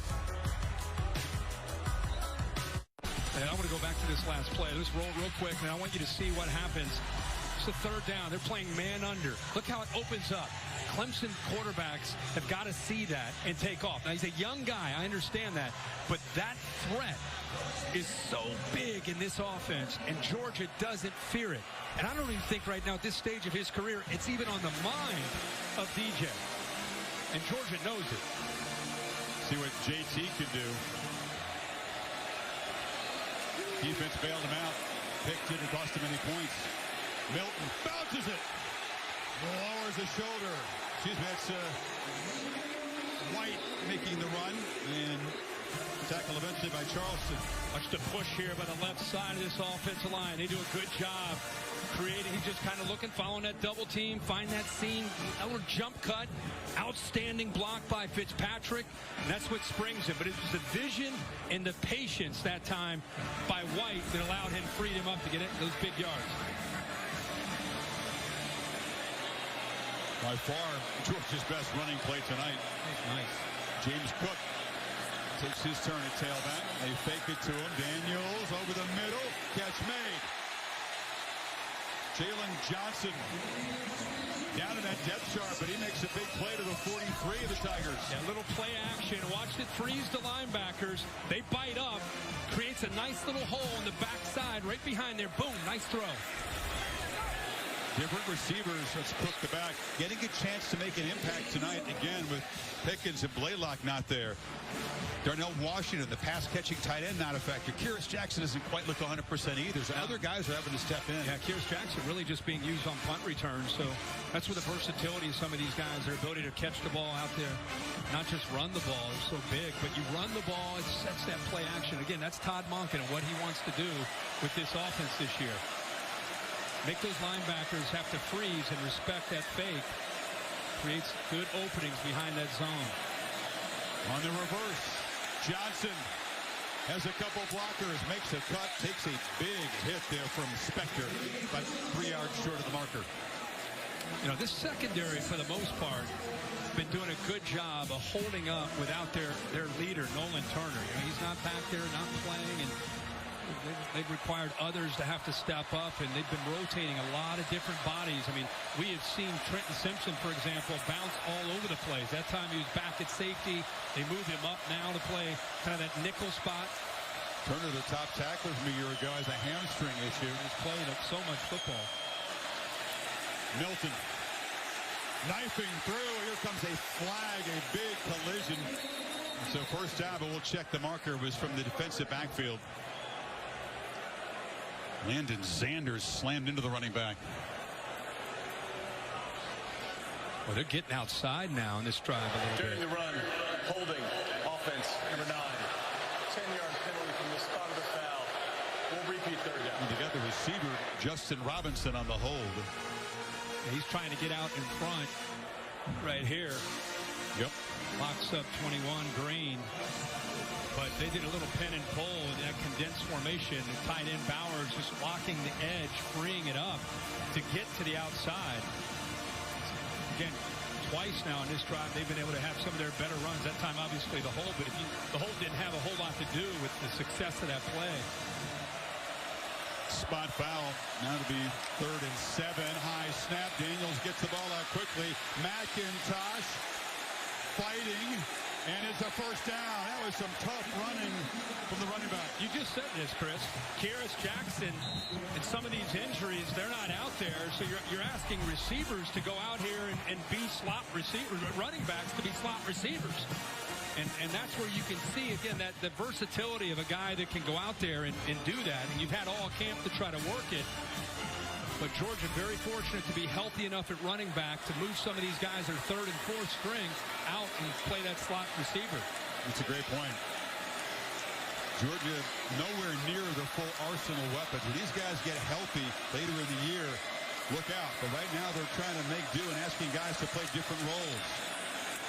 This is McIntosh, the familiar running back position. They're starting to get downhill now. And you knew after a couple times we've seen this that they're going to go back to this. They're using that, again, that condensed formation. They're bringing everybody in, using different bodies. That time they tried to use Burton to kind of seal it and then get Bowers out to the outside with McClendon, the right tackle. And have we seen them all night have running lanes? No, we haven't until this drive. This is the first real true drive tonight by either team. They've moved it 63 yards. Again, play action off of that now. Sets it up. Safeties and linebackers start getting caught up and worrying about run. Take it to White. Lob it to the edge, and no chance. Here comes the flag. Mitchell was being grabbed by Sheridan Jones. Pretty much a no-brainer on the call this time. Mitchell, a freshman. Jones just completely locked him up and grabbed onto him there. For both passing games, pass interference calls have been among their most effective plays tonight. That's right. I mean, but it moves the ball inside the 10. 1st and goal, Georgia. Trying to make this a 2-score game. The way this game has felt, we talk about a red zone, the importance of red zone for a defense to try to bow up. Touchdown here with the way their offense is played could be devastating for Clemson. Play action, Daniels flips it, and was it tipped at the line? It was. Xavier Thomas, 3, climbed the ladder. You know, he had such a troubled season in 2020 with COVID, and just really was not able to contribute the way he had hoped, and went up to 290 pounds, dropped back down, got over COVID, 265 pounds, has had a great offseason, a great camp, is locked in, and that time not necessarily getting to Daniels, but that time, if he doesn't get a hand on that, that's some yardage there for Georgia. 3 receivers to the left on 2nd down. They get it back into the boundary there, and Burton into traffic, gets down inside the 5. Goodrich on the tackle. 3rd and goal. That's a simple play that you're going to get the ball to a guy that can be dangerous with the ball in his hands, and you got a couple tight ends in front of him that are picking up some good blocks. And Clemson able to get off of those blocks and keep him out of the end zone. Remember, we just said pivotal point in the game for the Clemson defense. That's a huge 4-point play potentially. White's the back.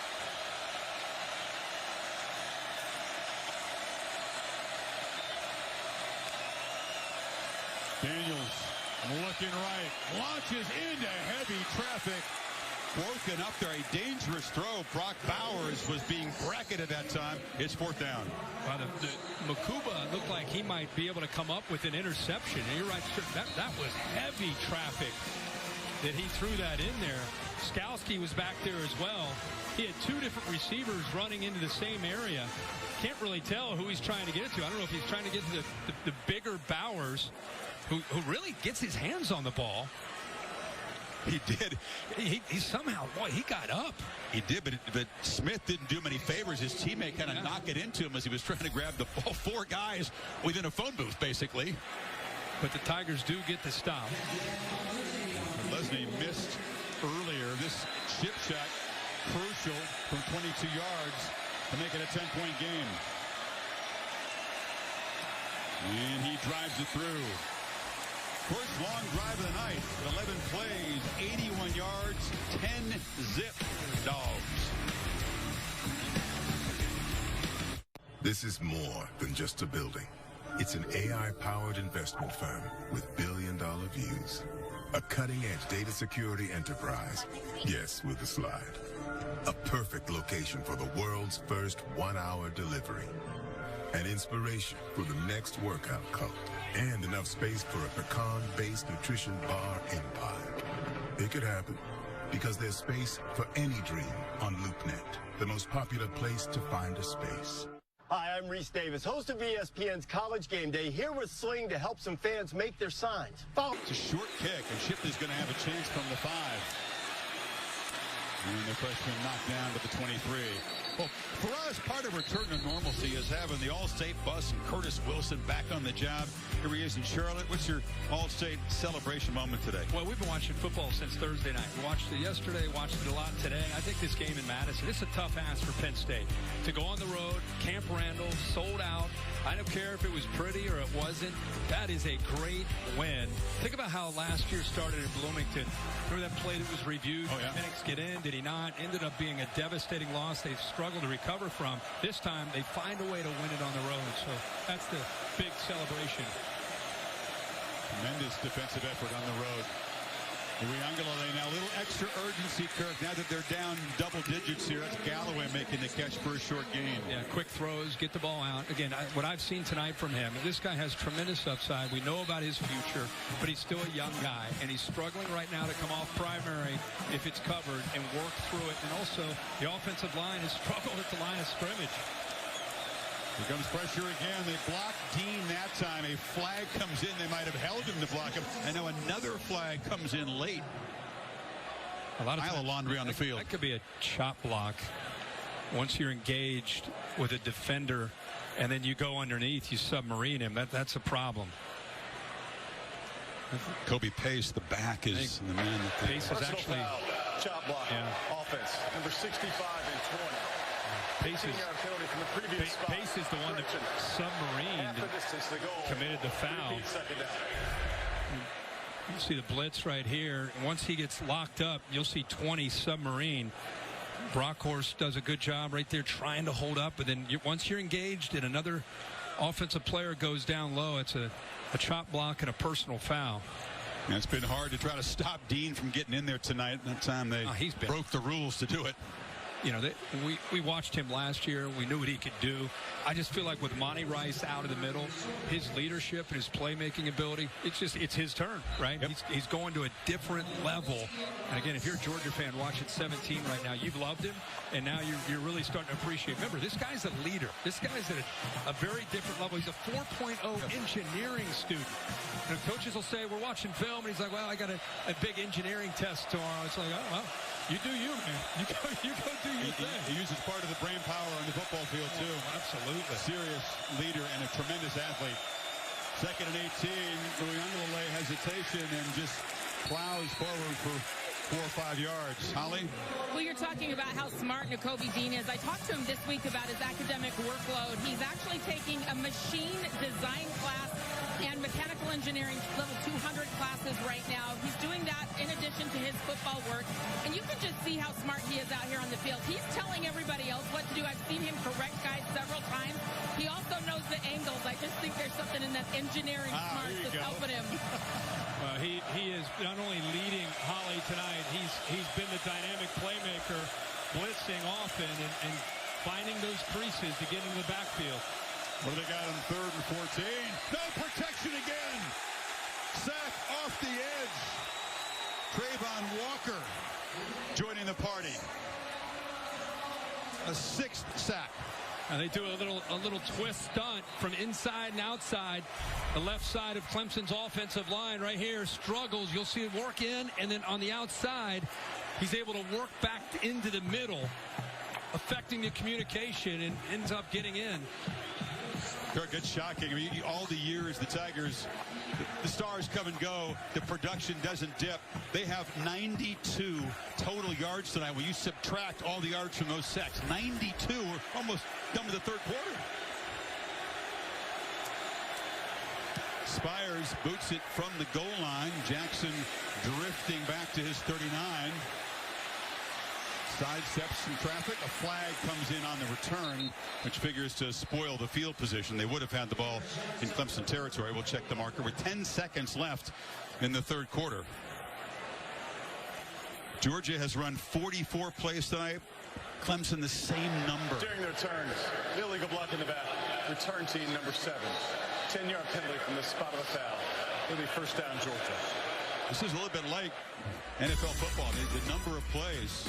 Speaking of Sunday, it's college football. The Fighting Irish, ranked number 9.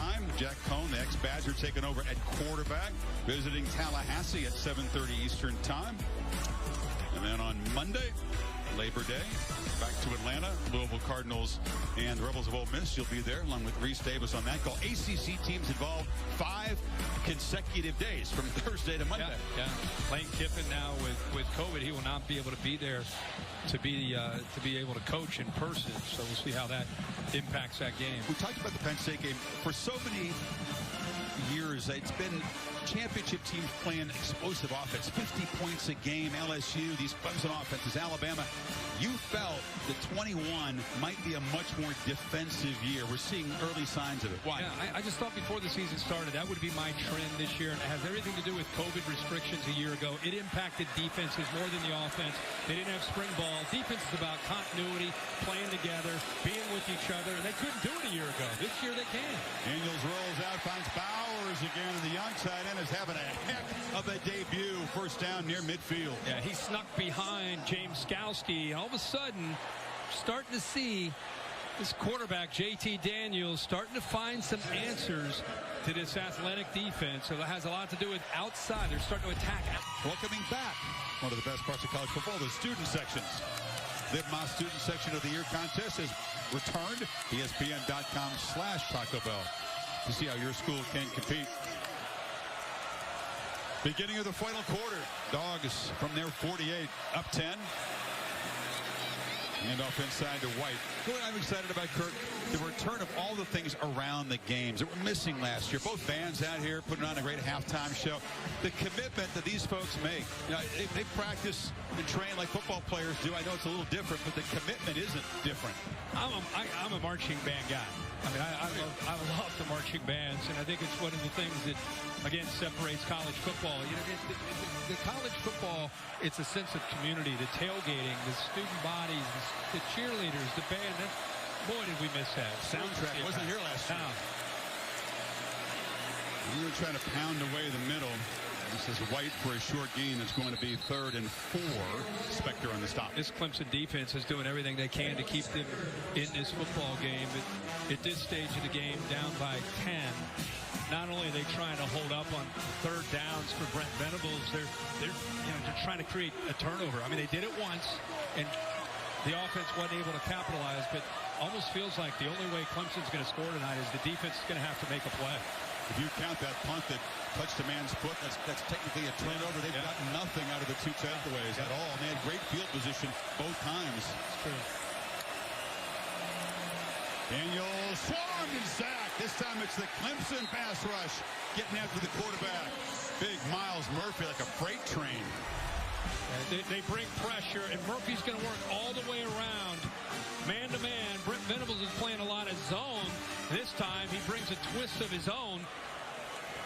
Poor communication up front. I think it surprised them. He hasn't shown a lot of that kind of pressure, but at this stage of the game we just talked about, running out of time, need a stop, need a big play, and they get it from Murphy. The Georgia fans would be excited that we're now in the fourth quarter. That's the first sack that they've given up to this Clemson pass rush. Tigers does their job, though. The defense does its job. This week's college football rankings brought to you by PlayStation. This is the AP poll. I said earlier that I think the winner of this game, great chance to move up to number 2. Oklahoma escaping against Tulane. Yeah, I think Oklahoma, it was almost like they got up big, and then they, like last year, they took their foot off the gas and almost caught them. Alabama was just at a different level. All the teams that played, they looked incredible. All right, Clemson, how many more possessions will they get? Down 10, backed up, pass rush again. Uyunglele escapes. At least he doesn't get trapped behind the line, able to get about 4. He just reminds me of a young guy whose mind, you know, sometimes you watch a guy like a Trevor Lawrence or a Joe Burrow, and the game looks like it's slow, like the game is slowed down. This is an example where the game is fast. It's almost in fast forward. The coverage, everything he's seeing, it's happening so fast. And against a good defense, it's a bit overwhelming for him. Off the play action, back pedals, delivers underneath, but they are all over tight end there. Tyndall. And there's just nothing that's threatening this defense downfield. They're sitting back with 2 safeties, nothing at all, so it allows these linebackers and the safeties to let them hit these little dinks and dunks and then just rally. Let them make the catch, use your athletic ability. Well, they're 3 for 12 on third down, and 5 of Georgia's 6 sacks have come on third down. Is the pressure going to come from out here, or is the pressure going to come from the backers? Then Jay Dixon, hadn't had a touch tonight, is now in the game at running back. And false start. Now it's going to get even tougher on third down, Kirk. They didn't hear the whistle, ended up knocking down the quarterback. Caught a break there on the false start. Dabo's upset because they hit his quarterback. They did. They didn't hear the whistle. Yeah. Prior to the snap, false start, offense, number 71. 5-yard penalty. I mean, is this just a great opponent? Should Tigers fans be extremely alarmed with this offensive line going forward? The offensive line was the question coming into this year, and after that Ohio State game, and it continues to be the concern. You know, you got to build continuity, and you got to find some guys that can handle a pass rush. The thing is, how often are they going to see this kind of defensive line and linebackers the rest of the season in the ACC? The third down was a nightmare in that game against the Buckeyes that you mentioned. It has been again tonight. Now they need 9. Allen comes in motion. 2 by 2. Uyunglele from the pocket delivers downfield, and running free is Ngata, and that's the huge play they needed. They're in Georgia territory. Yeah, a great job by Ngata getting off the coverage there by Kendrick, but it was the offensive line. We keep being critical of the line. They're not helping out. That time, Georgia doesn't blitz. They just bring 3. It allows the offensive line to give the big fella enough time, and the one receiver that's been able to get some separation is Ngata, and he comes up with a clutch catch on third down. Yeah, his 7th tonight, that one for 44 yards. Dixon, the veteran of this running back core, waited a long time to get involved tonight. Scoots for another first down. And also just good vision. That play was designed as an inside zone play, and it's just taken away. Remember how tough it is? We talk about the run between the tackles. He's trying to get the ball up in the middle. And right away he sees he can't get in there, but he bounces it out outside of Walker Parks, the right tackle, and he's got speed. So the vision and the speed, one of the better runs of the game after that big completion. Ngata, they follow it up with a nice run that time by Dixon. That's their longest run tonight of 10.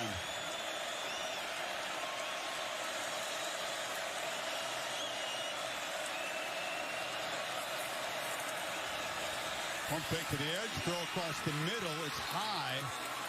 Gathering it in is Allen. Ball looked like it was deflected.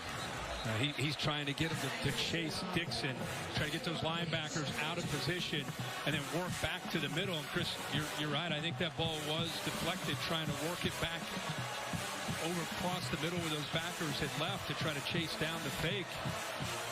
But good focus and concentration by Davis Allen to get the 8 yards. Tigers starting to get some rhythm now. Chunks of yardage, finally. 2nd and 2, out quickly. Catch made on the edge by Ladson. Speedy receiver takes a shot. We'll move the 6 again to the 20. That time you saw Brini on a blitz. It's actually exactly what Clemson wanted. He came from the field to the left. There he is right there. He's coming on the blitz.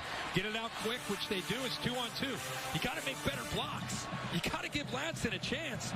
Give Kendrick, a former Clemson Tiger, credit getting off of that block and making a tackle just for a short gain. They pick up a first down, but it could have been a big gain with 2-on-2 out there. This time, plenty of time. Muriangale shows the arm strength and an absolute wrestling match.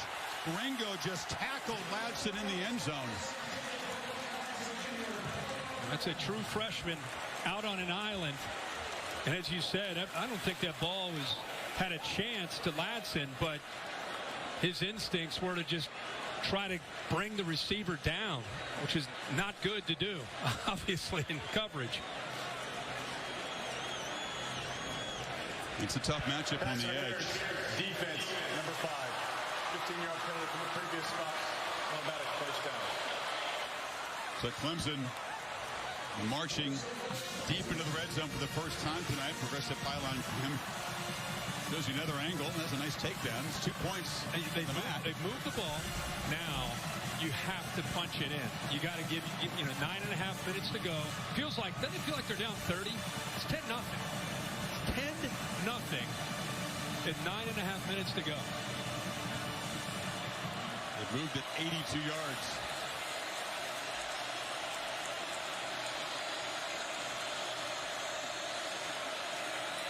Fake it to Dixon. Muriangale has to just throw it away again. Smart. Nothing but traffic. 2 receivers next to each other. 2 DBs and Smith, who had the pick 6, came on the pressure that time. Little smoke and mirrors. You got Justin Ross going in motion. Everything's covered. That's a great decision. Great decision. Instead of trying to force something and trying to be impatient, I got to try to force the throw in. Muriangale that time just throws it away to live for this next down. He's a big dude. We haven't seen many design quarterback runs here at the 5-yard line. I keep asking for, especially down here. How many times Deshaun, Taj Boyd, Trevor, down here, that's what they did. QB run. Instead, he drops back from the pocket, throws a slant into traffic. It's broken up nicely. There was Brini stepping in front of Ladson. It'll be 3rd and goal. That is really good coverage by the senior. Kind of playing him from the inside out. And as soon as he got to that back line, Brini gets his head turned, waiting for that ball to be thrown, and gets inside underneath him so he doesn't have pass interference and sees that football. Man, that was good. One of those crucial potential 4-point plays. Can the Tigers find the end zone? Empty backfield. Georgia defense all spread out. No pressure on Muriangale at first. They bring pressure late, and he just chucks it out of the end zone. Excellent, excellent job by the Dogs in tight after giving up the big plays. I thought they put the flag up, and I think it might have been a shoe. Looked like a flag, but I think it's just a shoe from the Clemson wide receiver. You're right, Chris. Georgia hunkers down. Sure did. inside that, right about the 5-yard line. Great spread across the field. Yeah, and the plays there again. You taken away QB run. Georgia didn't even think about having to defend that. San Francisco have two teams in the NL West battle it out. Dodgers, Giants, a great rivalry since the beginning of time, since they are both in the New York area. It's all presented by Taco Bell, 7 Eastern, also on the app. I know you're big with tennis these last few weeks. I'm big with baseball. I'm a Reds fan, and it's been a long time since I've been watching meaningful baseball in the month of September. Reds, for all of you that are concerned, they won 7-4 tonight. They're a half game up on the Padres in the last wild card spot. So keep an eye on that. I'm sure the fans listening tonight were absolutely riveted winning that Reds score. They demanded. They had to have it. Yeah. Had to have it.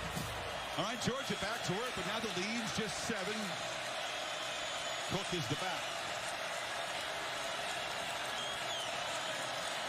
And Daniels, nothing doing. Tried to flip it out there on the edge. Mitchell. Can't get the ball downfield. We keep talking about how Clemson can't get the ball downfield. Georgia's had that same problem. Andrew Booth on one side. On that side, Mario Goodrich. And George Pickens, ACL in the spring. He'll be able to play this year, but not for a while. Dominic Blaylock also an ACL. He's closer to playing. He's been playing with the scout team, but couldn't go tonight. You're really seeing the lack of a difference maker. You mentioned Kyrus Jackson hasn't quite looked himself with the knee brace. Pressure on second down. They flip it short. Smith makes the catch, gets out across the 30. Third down coming up. And that's a tough ask by James Skowski. And you get the ball to Smith. We just talked about difference makers. They fielded Smith. Arian Smith will become that. He's a freshman, 6 feet, 185 pounds. Talking world-class speed. Like 10-100 type of speed. And Skowski's out there in the flat trying to catch up with him. That run is fast. That is flat. That's world-class. Hadn't gotten loose tonight. Georgia 4 for 11 on third down. They try to throw it short, and blowing up the play on the edge beautifully is Booth. What a play, fourth down. But it's not just the tackle, Chris. It was the anticipation and the reading of the play. He's able to get by a potential block of Burton, number 7, because he saw this and read this so quickly. See how he shoots right there? Gets underneath Burton. Burton never had a chance. So he makes the tackle, but it was the recognition, the quick read, and how quick he was able to make a decision to get up there. It was a quick drive. Dogs not able to eat much clock. We'll have to punt it away here. It's a low boot, but it drives Taylor all the way back inside the 25. And he's able to scoot forward for his return through the 35 as the tempers begin to flare on that far side in the Tigers bench. There must have been a big hit there, a little hit towards the end. I think the reaction there from the bench, they're trying to get a call of a late hit on Taylor. Was it a horse collar? I think it was just the fact that it was well after he was out of bounds. Good look. Snappers down there trying to get down. Dean's down there, who's had a big night as a linebacker. Dean's up hitting him. Dean hit him in the head. We haven't had much. Dabo is fired chippy up. department. I was right in front of him. Yeah. This game has been played, I'd say, at a pretty clean level. Fierce, hard-hitting, not a lot of chippy stuff. The punt, therefore there's no running into the kicker. Result of play, first down. They did get close to it. I guess they actually got a piece of that low football. Dabo cannot believe there wasn't a personal foul from this SEC crew. See how close they came to getting that. A tip there. They didn't touch it. They did bump him. They didn't bump the ball, though. This is who we are. This is what we signed up for. I'm getting goosebumps right now.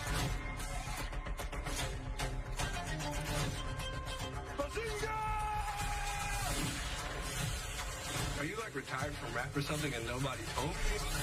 There can only be one supreme leader. Something weird is going on, and I want to know what it is. It is a completely different episode every time. Different cast, different everything. Somewhere inside of him is the answer to how this all happened and how we fix it. You're good thieves. Best in town. Thank you. It is a small town. You've heard all the stories about what happened here, right? Yeah, like Amityville Horror on crystal meth.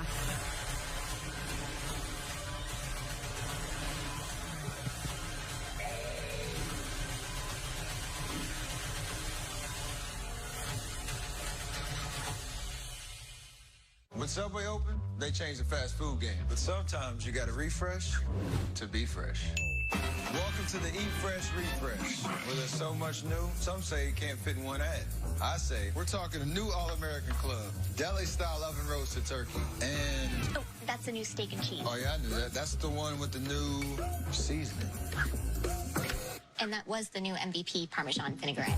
Right, which makes the next level foot... Hold up, the Subway logo? Wait, I'm out of time.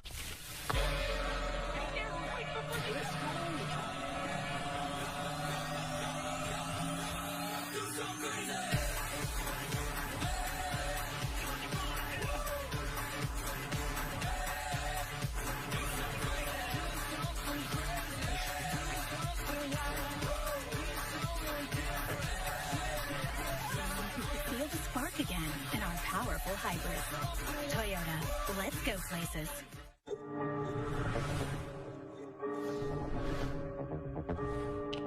Feeling lost. Help? Do it, moves. Put yourself out there. It's okay to be lost.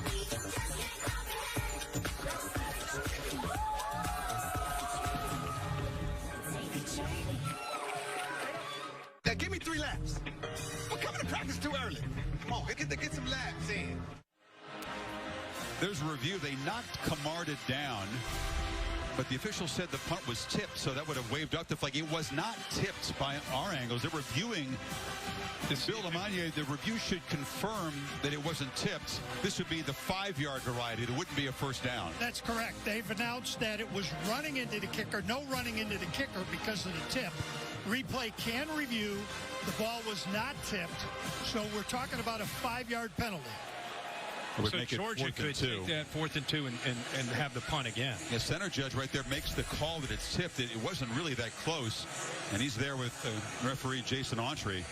Dabo still wants the late hit. Will not be improved. No, he still wants the late hit. He's been working on the officials since we left for break. I think he's got an argument for the late hit. Yeah. Dean hit him pretty late. Yeah. I do too, but it's smart they're talking to because they'll be given the option of punting again. Yeah, do you want to punt again? Give him 4th and 2. He's still... When it happens right in front of the coach and you don't call it, you're going to get that. Touching of the punt. SEC. Therefore, running into the kicker, 5-yard penalty from the previous spot. It will be 4th down and 2 yards from the 37-yard line. So this is what Bill was talking about. I don't think it's so much the snapper. It's this hit right there from Dean. I mean, he's 2.5, 3 yards out of bounds. I think he's clearly out of bounds. It's a shame they didn't pick that up because that's a major. I mean, that's 15 yards. Here's the question. It would have been offsetting. It would have, no. What would the call be? It would not be offsetting because that's a dead ball foul. So you'd have the live ball foul for the running into the kicker, and then push after that, you go forward 5, then you're going to go back 15. Yeah. Right, but it wouldn't be Clemson ball with the improved field position. It would be a re-kick. Yeah. No, you'd be back 15 yards from basically the 33-yard line. And, of course, targeting could have come into play there had they chosen to review that. Involves Dean. Is that a monster game tonight? So, Camarda out again.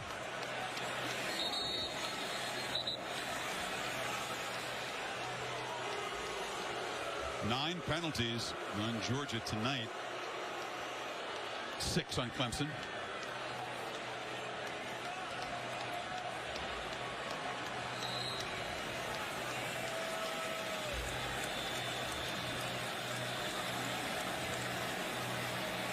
Tigers peel back. Don't come after Camarda. Try to set up a return. And the fair catch is made by Taylor back to the 25-yard line. So, DJ Uiagalelei, he's had a tough night, Kirk. You said he's been flustered. Hasn't had the kind of game he hoped, but it's a one-score game midway in the fourth quarter. A chance to make up for all that with some late heroics. Absolutely. And you think the more he's seeing in the defense, the more he's starting to understand what they're doing. But keep in mind, he needs help. I mean, I just keep waiting for him to use his frame at 250 pounds, and if they're playing man or he's got a lane to run, take off and help himself. But we've not seen much of that at all tonight.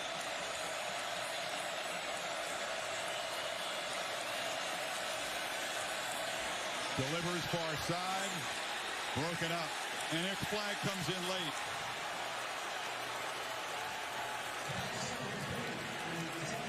The reason a flag comes in there is he never really located the football. Defense, number 9. Ball be placed at the spot of the foul. Automatic first down. It's a mere speed.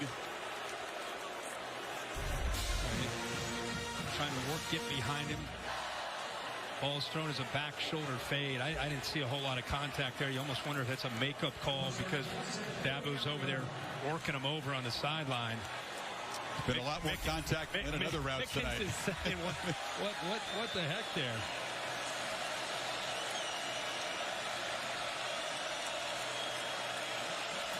Dog show pressure. Youngale rolls and has to lob it away. No chance to make a play on the edge. They went back testing speed again to the back Dixon. So again, this is the inexperience. You know, when you think you're going to hit a wheel route down the sideline, you get excited about it, you think it's going to work, and you just lock in. You lock in. You lock in. You telegraph, and then you float it. Lucky threw that away where the defender could not make a play on the ball because floating it up there, the safety easily, if that ball's in play, makes an interception. But he brought the safety over by just staring it down the whole time. And Ngata is set out to the right. He's been the key target tonight. And they try to get it to him in traffic, and he makes the catch. If you're the Dogs, you're looking for number 10. He's been the playmaker tonight. Yeah, and one way to try to capitalize, Tony Elliott's saying, you know what?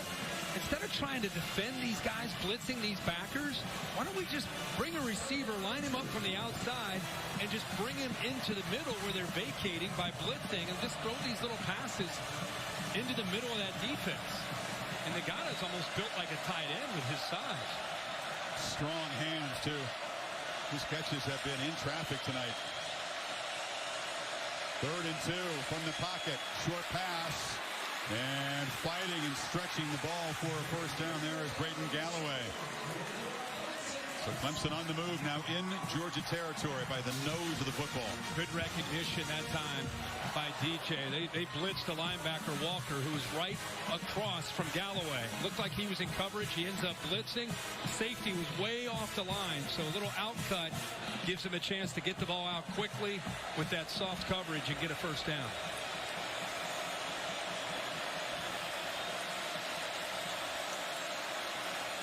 Dropping back. And pressured and dropped again is Uyunglele. They get him for a 7th time tonight. They are so strong in the middle. Jordan Davis is lined up here. Watch how he just uses his power. 6'6", 340 pounds. He rips right through 2 offensive linemen. And what I love about a 340-pound guy is that he was relentless in his effort. He did not give up on it. Actually attacked the football and almost got it away. But it wasn't just him being big and strong. It was athletic ability and a never-give-up attitude there that got that sack. That symbolizes his skill set, doesn't it? Now, Uyunglele takes off finally. There you go. Zion run a little delayed. He bulldozes to the 45-yard line. They'll need 5 on 3rd down. Those linebackers are thinking, what? 5's running? We haven't seen that all game. And again, if you're wondering how they're going to use him in the running game, you would think because at 250, he's not going to be Trevor Lawrence, who could get close some ground in a hurry with that gait or those strides, or Deshaun. It's more almost like a power runner, like you just saw right there. Getting down inside of 5 minutes. Is this 4-down territory? 2 plays here to get the 5 yards? At 5 minutes to go, 3 timeouts, I'd be surprised. Here comes the pressure. They pick it up. Ball out. Catch made. No, incomplete. Galloway had his hands on it, could not hold it, and seen was there to make a clutch play, and now it's decision time for Dabo. 4th and 5. Give Scene a lot of credit, man. That was a big-time play. Galloway is a very talented receiver as a tight end. And he does a nice little whip route, comes back underneath, and as soon as he has the ball in his hand, 16's able to get up there and knock it right there with his hand. Gets his hand on the ball to dislodge it. He looks like he is going to go for it. Yeah, Sweeney put some chips in the middle of the table here. They need 5.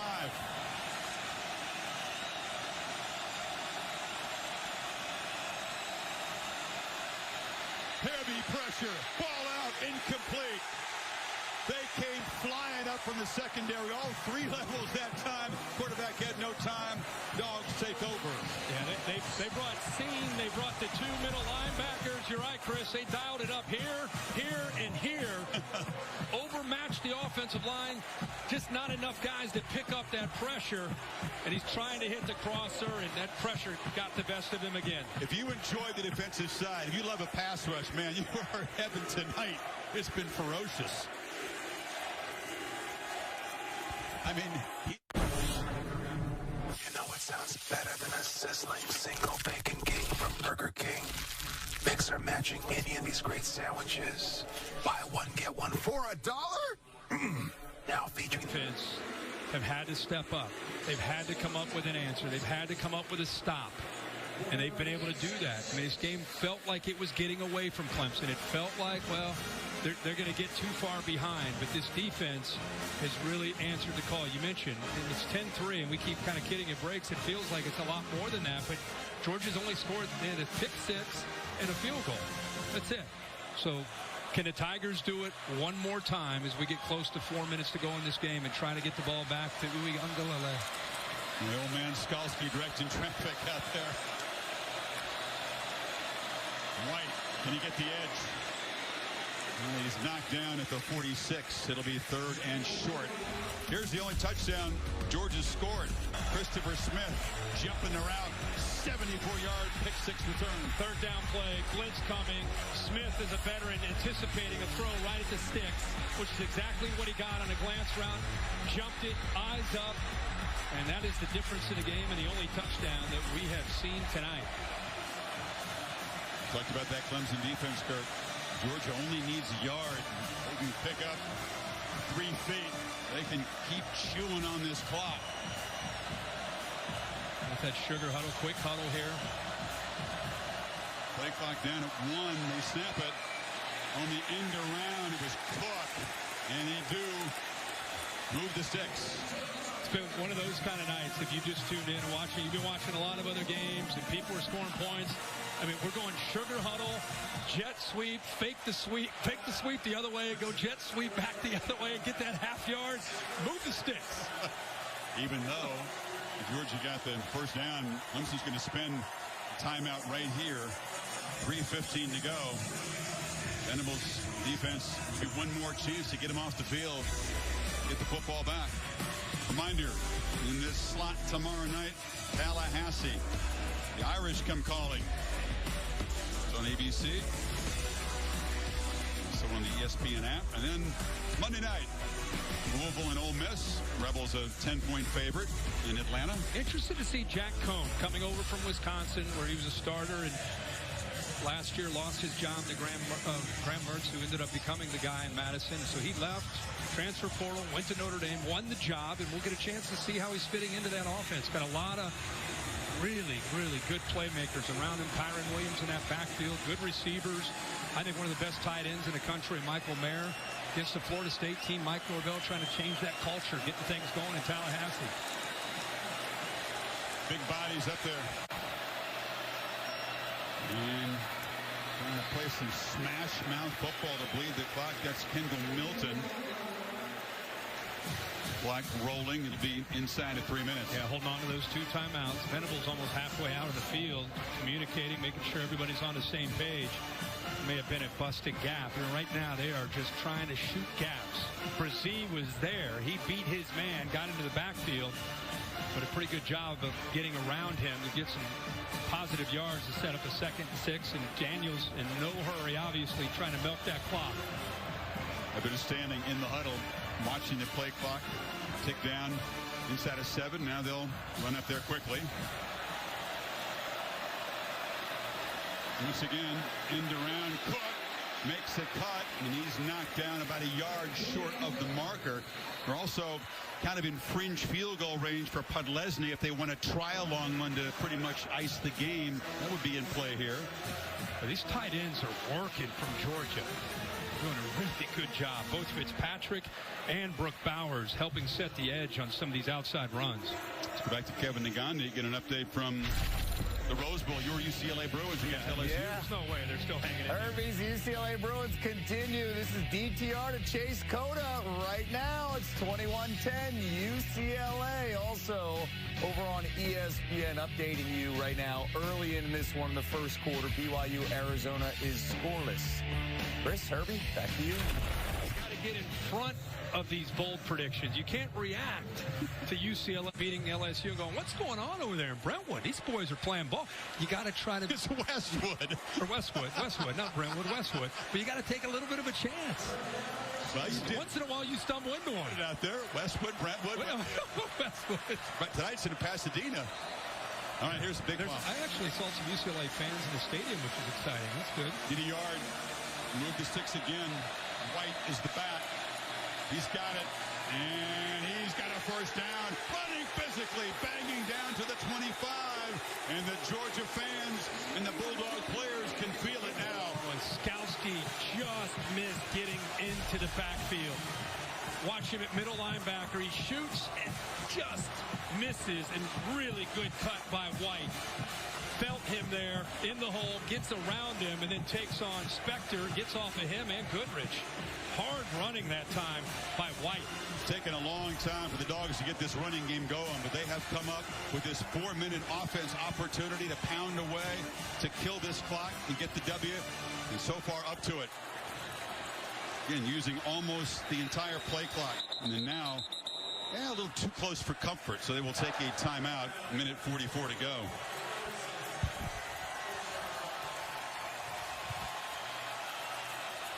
Wow, and the intensity, the energy in this place, the collision of two heavyweights, inexperience on both sides, a lot of mistakes on both sides. The defense have had their way, but it's, first of all, it's fun to be in a close game with you. It's fun to be in a close game. I don't think we had one last No, we did not. No, really, the whole season. We didn't have a close game. Really? What'd you say the average? It was every time. 26 points per game was So, hey, we got a one-possession game, and it's just, both these teams knew that it was going to be a battle. Both these teams knew when you take on a top-5 opponent, it's not going to be pretty. It's going to be a grind. There's going to be some tough moments. No matter what happens, you win, you lose, you're going to grow and develop and keep growing. And Clemson, man, if they lose this game, they've got to do a good job of getting their offensive line right. So much to learn from with their young quarterback and how they get better around it. Of course, the fact is Clemson's going to be heavily favored in all of their ACC games after this. That's why it's not an elimination game. This is White. But they don't want to hear about that. There's so much work to do, and this has just been such an un-Clemson-like offensive performance. And for Uiagalelei, who came into this season with a lot of hype, a lot of praise from his coaches, there's so much to like about him. Not what he expected from himself and what the Clemson fans thought was going to happen tonight. No, not at all. I mean, he came in highly decorated, could have gone to any school in the country, and ends up coming all the way across the country to go to Clemson to become that next guy after Trevor Lawrence. But I'll tell you this, I don't know what you're saying is if I agree with. I don't feel that they might be heavily favored, but I don't think it's just throw your helmet out on the field kind of year for Clemson with this offense. I didn't say that.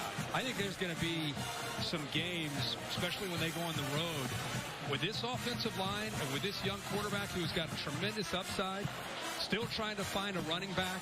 I think they're at NC State. Could be at Syracuse on a Friday. Could be anywhere. I mean, okay. This offensive line right now with this offense, I know Georgia's great, but I don't know, man. But one more first down would do it. White tries to make a play, lowers the shoulder, gets down inside the 20. Tigers cannot stop the clock here. And Dogs won't have to snap this till about 50 seconds to go for this third down play. Yeah, we're talking a lot about Clemson, but we got to focus on Georgia too. I mean, it looks like they got a chance to probably win this game, and JT Daniels, they're going to continue to get better with this offense. This defense that Georgia has going to keep them in every game they play, going to make them, they're going to be a team that's going to be a heavy favorite in every game that they play. And you would expect them to have a chance to get to Atlanta and have another shot down the road, more likely to play Alabama in Atlanta. They got UAB next week. Then they got 5 SEC teams in a row that they have dominated in recent years. It includes a road game at Auburn, and then, of course, the cocktail party. Yep. And I don't know if they're heavily favored in that, but they look good, and they look like the clear favorites to once again lead the country in rush yards allowed. Clemson has a grand total of 2 rushing yards when you subtract the sack yardage. What I like about Georgia's defense is I like how Dan Lanning and his personality with Kirby Smart, you could just feel the confidence that they have in their front. And they've got some special leadership with this group. Wyatt up front. Davis gets a lot of attention, but Wyatt's leadership, attitude from Nolan Smith, Dean's leadership, Adam Anderson's playmaking ability on the back end. You have Seen and Smith at safety. I don't know. There's just a lot of intangibles and kind of love for one another that make this defense going to be really fun to watch all year. So they can run this play. Obviously, if they make the first down, it's game over. Even if they don't, play clock will wind all the way down. They would choose to either try to kick a field goal to put the game away or run some kind of fourth down play and leave Clemson almost no time. Yeah. White. Forget the strategizing. Don't need to worry about that as he barrels for a first down, and the Dogs are going to come to Charlotte, the Tigers' backyard, and get a huge momentum-building W. The hype will begin to build for this team. They could move up to number 2 right behind Alabama, even though the offense didn't find the end zone. I'll tell you, man. Kirby would be satisfied with this one. You take on a matchup like this in college football, it is so good for the game to see the willingness to play in games like this. And Clemson's going to fall back, but they're going to have a chance to regroup. But this is monumental for Georgia. A big win against a rival in Clemson in a top 5 matchup to start the season. Not pretty, but gritty. And again, if you enjoy a ferocious pass rush, a lot to appreciate tonight from Kirby Smart's defense. They sacked Uyunglele 7 times, harassed him a whole bunch of other times, influenced a lot of throws, and made him look mighty uncomfortable. Yeah, I think that was the goal. As good as he's going to be, he's still a young guy, right? He's still trying to figure things out. And I think what happened last year is he came in against Boston College, and he came in against Notre Dame, and he had so much experience around him that it made it just look like, oh, no problem. This is turnkey with a guy like this. And without Travis Etienne and without